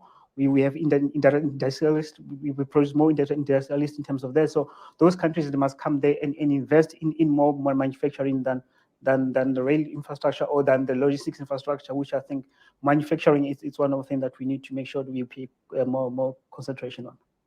Brilliant. Thanks very much. And Tabo, a few comments coming in. We'll be tackling some of these themes in detail on the actual mechanics of the investing later this week. But to your point, in terms of the opportunities, you've got political risk insurance now, the African Insurance Agency, Trade Insurance Agency, Deepak Dave, in fact, who's been very active with the Chamber, is pioneering that. So de-risking even perceived risk or political risk when it comes to unlocking investment into the continent. The African Development Bank had just got another comment. We'll be tackling some of their views and approaches too. But certainly, like you say, pre-COVID, the opportunities were enormous. Katya, How have you seen success stories on the COVID recovery, to which Tabo's alluding? And again, Rwanda was one of the first to open up post a lot of shutdowns. So the same question to you. But Katya, to kick off on your end, where post-COVID are we starting to see clawback? Where are the greatest opportunities for the recovery and the restart, as we've titled this 3-day summit? I think we have to be cautiously optimistic about the recovery. We are still very much in COVID-19, especially in Africa, with the lack of vaccines. Things are opening up. However, we just have to make sure that we are taking it one step at a time. We've seen how it backfired in Europe. We don't want the same to happen on the continent. What has been phenomenal throughout the past 18 months, and APO Group works with a variety of industries, we are quite sector agnostic, is the ability to adapt to the reality that we are living in, of all industries, all the companies that we work with. And it was also the ability of the companies to come up with initiatives to give back to the market, from providing meals to providing internet access, by the way, to providing those hotspots in areas where people normally don't have access, where it's very expensive, so that people could work online, study online. Universities in many African countries have done a phenomenal job in moving to online education. This has not been done 100%, but the incentive is there. Offering information online, obviously, a lot of journalists have moved online. A lot of searches have been, a lot of information has been focused on online. As APO Group, one of the things that we've done at the very beginning of COVID-19 is we offered to distribute press releases for ministries of health of all African governments in order to create information, in order to make sure that there is only verified information available to journalists, in order to avoid people trying to use home remedies from COVID-19. We've organized a series of press briefings for World Health Organization as well, in order to keep companies, keep organizations up to date with what is going on the continent. I think that what is important moving forward on the continent, and we've used this word several times today, is collaboration between governments, between private sector, between local communities. Local communities are the communities that are impacted the most by what we're living through today. And very often, they're not the ones coming up with solutions. They're the ones identifying the problems, but very often solutions don't actually match the problem. So it's very important that there is a dialogue. And as we're talking today with Canada, we're talking with juniors, we're talking with mining producers, they are in a unique situation where they have direct access to those local communities. They're right there to understand what those local communities actually need. We're talking about access to internet. Fantastic, great. Hotspots, connection to fiber, excellent. But these are first-time users. They're not always aware of the dangers that internet presents. Cybersecurity is a massive issue in Africa at the moment. The number of cyber attacks has been spiking throughout COVID, and it will only increase as more people get online. So digital inclusivity, digital training are some of the things that should be on top of the agenda for all organizations working in Africa. And this is also an investment in the future, because once again, as we train, as we provide digital training, as we support various initiatives that already do that, there's a fantastic organization in Nigeria called Paradigm Initiative that is actually promoting digital rights and digital safety. We can create, once again, that civil society, we can create opportunities for entrepreneurs, we can expand e-commerce that is already developing with online payments and with mobile money. The elements of it are there. We just need to work together in order to bind it all, in order to support economic growth. Thank you so much, Katya. And in the same vein, looking at the fact that COVID, in many cases, it's ongoing. The recovery is a process. How are you taking up this issue? Because, of course, the infrastructure development now happens in a very specific context that we find ourselves in since March of last year. Yeah, thank you, Gareth. Currently, most of the citizens in Rwanda have been vaccinated, especially in the city of Kigali, and also countrywide. So this has helped a bit in trying to relieve the measures of combating free movement of people around the country. So this has helped business to start up again and pick up. We've been doing also negotiation with banks so that they can help extend the loans instead of immediate payment, and also the interest rates have been renegotiated so that they can meet the current situation as well. In terms of also tax payments, some of the businesses have also been given some room so that they can reorganize themselves, mobilize capital, and also pay later. So this has also helped mitigate some of these situations that are really hard due to COVID. We've also launched the online training. We've been doing, for example, at PSF, we've been training members on how to navigate through this COVID situation. It's not easy, but at least life has to go on. And teach them on the digital trends that are trending currently, the platforms on how to transact businesses. Also training on how to access bank facilities in terms of business plans. So this has really helped a lot. The government has also injected in money through commercial banks to help kickstart business as well. Recently, we've also gotten some funding from the EU, which is really a major boost as well. And Rwanda is one of the first countries to receive such a boost. So a lot has been done in trying to help the businesses get on their feet. Thank you so much.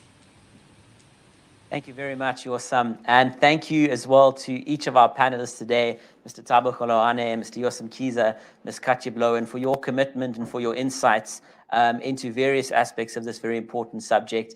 And of course, we know as much as there's opportunity, there have been great successes as well that have been reached. And so thank you for your contribution to this second panel for day one of Connecting the Continent, and all the best for your ongoing work. And we certainly hope to have both yourself, Yosam, and Katya with us in Toronto next year this time.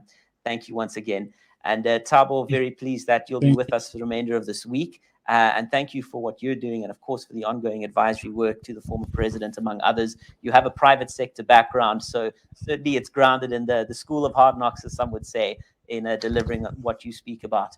At this particular juncture, we're going to take a short break. The key aspect of Connecting the Continent is not just the opportunities and the successes that are there as a potential for the future, but the successes that have been achieved to date. And so just in a couple of minutes, we're going to hear from one of the world's youngest executives. It's Mr. Samson Arega, Managing Director of Ethiopian Airlines for Canada. He is an African company that's grown to be one of the 5 biggest airlines globally. During COVID, did not lay off a single employee. In fact, continued to grow, is doing cargo operations across the continent, in addition to passenger traffic, and has been involved in a number of other fronts as well on Canada-Africa affairs. So please stay right where you are. In terms of Connecting the Continent, it's not something we've just been doing, certainly in aviation. It's something that's already being done and being done at an accelerated pace. So we'll see you in a few minutes for Mr. Samson Arega to close our keynote address for day one of Africa Accelerating. Thank you so much.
Well, welcome back. And as we switch from the main stage back to the podium, it is time to welcome our keynote speaker for Connecting the Continent at day one of this summit. Very often the African narrative is defined by the potential, but we don't see that narrative always encompassing the success, where African companies have gone on the global stage and driven commercial growth and leadership in a manner that has set a benchmark worldwide. And so it is my great pleasure to welcome, as mentioned just before the break, one of the youngest executives, not only in the airline industry, but of major companies worldwide, Mr. Samson Arega of Ethiopian Airlines. This is a company that is one of the major supporters of the Canada-Africa Chamber of Business, our sole airline partner and sponsor, a company that has brought Canada and African markets within a day's reach of each other, vital to doing business, but also for important cargo operations that keep supply chains open, and certainly did as COVID hit. Mr. Arega has been well recognized for his leadership since coming to Canada just a couple of years ago. He's been with the Prime Minister in Addis Ababa during engagements. He's been planning various trips of VIPs across the continent. And he was also integral to the delivery of a number of PPP items that Canada urgently needed, ensuring that an African airline would serve as the partner of choice for Canada's measures amidst the pandemic when it first hit. Mr. Arega is well known within the airline industry and is certainly well known here at the Chamber of Business and by our members. Mr. Samson Arega, your support has been phenomenal. Your commitment to the continent and to this country is without question. And we thank you for your leadership role, ensuring that Africa has set the standards for aviation excellence, and that indeed we have connected a continent surpassing what many thought was possible just a few years ago, and certainly several decades ago at independence for many countries. Without further ado, to close Africa Accelerating 2021, the honor is mine, Mr. Samson Arega of Ethiopian Airlines. Thank you so much, guys. The Prime Minister, Your Excellencies, dignitaries, business leaders, and all assembled today from across Canada and the African continent, I'd like to say welcome. Ethiopian Airlines is proud to be the sole airline partner and sponsor of the Canada-Africa Chamber of Business. Connecting the continent, our theme today is no mere ambition. It is a reality. Indeed, when it comes air access, Africa is connected, and those connections are deepening every day.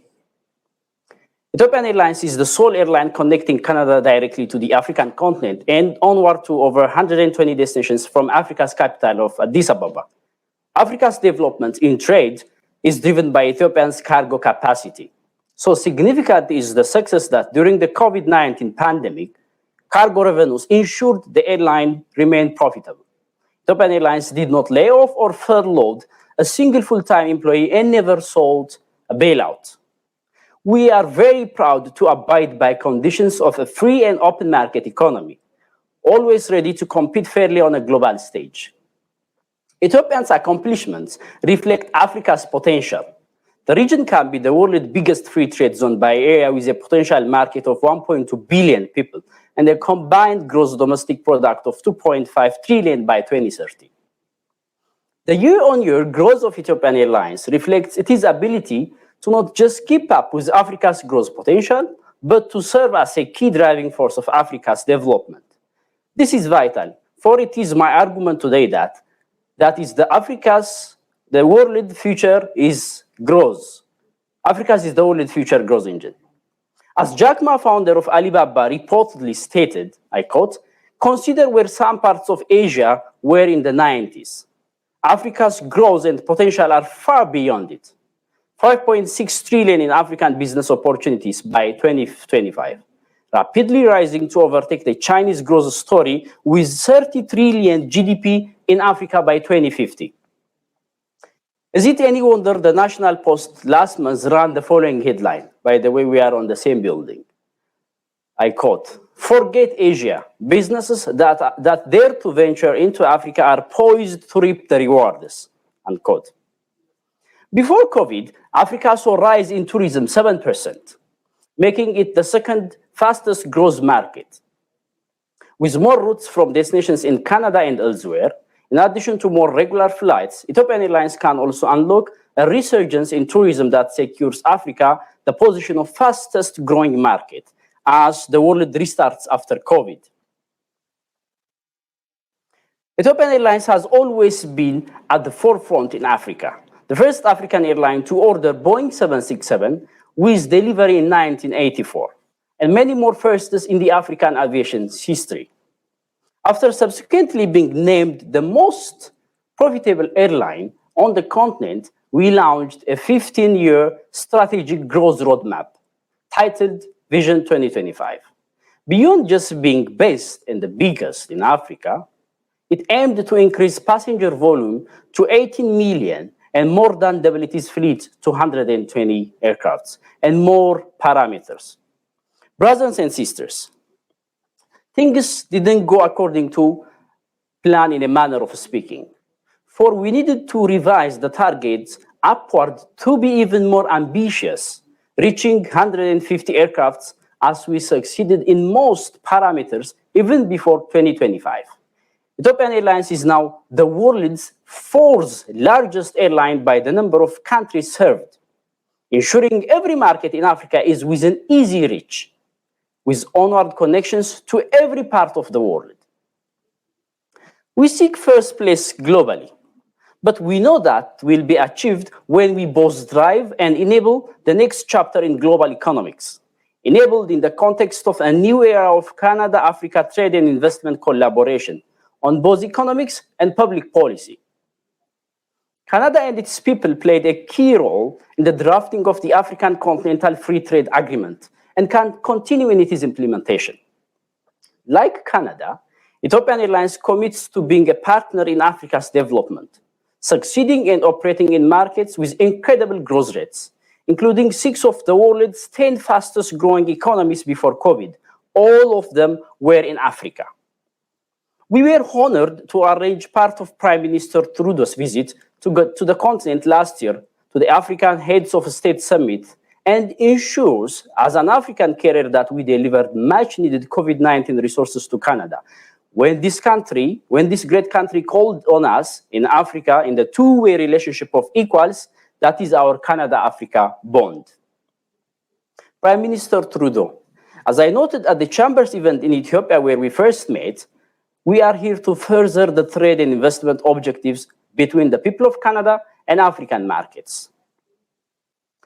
As Africa stands to reach unprecedented development as the world's next growth engine, I commit myself today on behalf of Ethiopian Airlines to guarantee that trade and investment logistics are secured through equally unprecedented air connectivity and aviation excellence.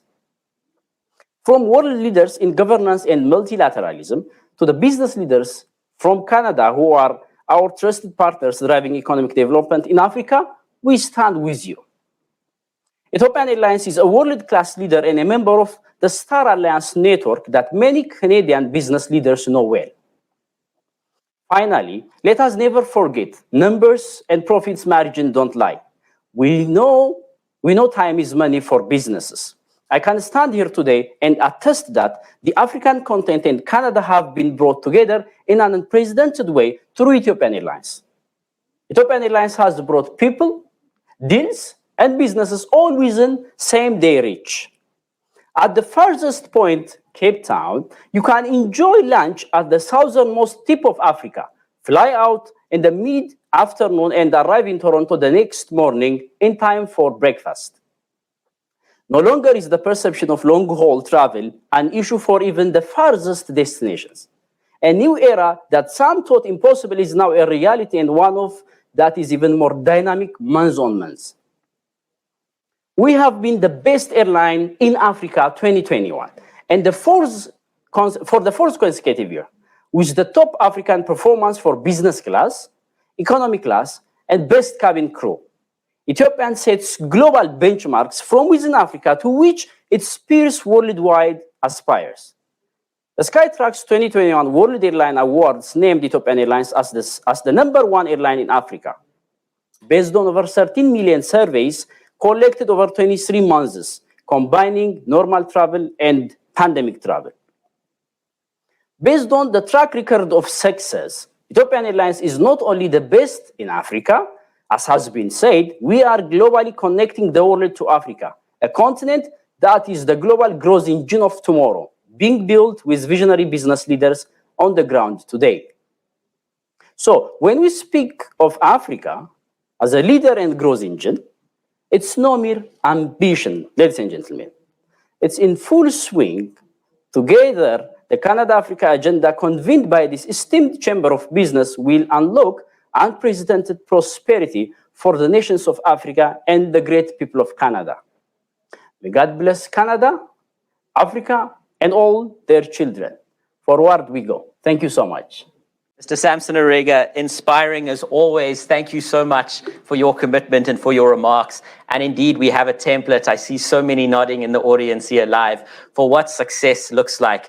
And thank you for the leadership that you've provided. Clearly, it's not just for the continent, it's worldwide. And Canada has been an enormous beneficiary of that and of that deeper and faster connection time that brings us together within a day's reach. Dr. Patricia Makesha, honorable VIPs, to everyone who has gathered with us today, both live but also across the world virtually. Thank you for joining us. Thank you to those at viewing parties at their offices in various parts of the continent, as well as in cities here in Canada. It is a great pleasure to have been with you. I am very, very proud to hand over to speakers and moderators tomorrow who will be leading us through the program, but I still have the great privilege of being with you for the next 3 days, and for that I am truly grateful. To each one who's here, to the team at 6, to Samantha Madingora, who's head of operations, to our chair of the board, our directors, our members, your support in making this happen is absolutely phenomenal. And to those who've gone before us at the chamber, we say a massive thank you as well. Past presidents such as Bruce Shapiro, but also others who've been leading both at a board level and companies who've backed this organization from 1994, where at South Africa's first democratic election, this institution was formed and has certainly grown ever since. It's my pleasure now to officially conclude day one. We're just minutes away from 12 o'clock. And to do that, I believe we have a special video that will take us out. Again, if you have any questions you wish to submit, questions you may not have got to at this session, it's ask@canadaafrica.ca, and we'll be sure to follow up with our speakers and with various institutions to guarantee that you get that answer as quickly as possible. This is a dialogue that we're continuing for the next year, as we do at each Africa Accelerating, ensuring we're not just a once-off event. As you know, we've had over 50 events just in the past year and a bit, in between major milestones such as this summit. So let's keep the dialogue going. Let's continue this agenda, and let's thank all of those. And I wish to do so in leadership at a prime ministerial level, at a business executive level, right down to the members of this organization and to tomorrow's entrepreneurs. Thank you for your role in driving an incredible Canada-Africa growth agenda. See you tomorrow morning and see you tomorrow afternoon for those across the continent. Have a very good afternoon and a great rest of your evening in Africa.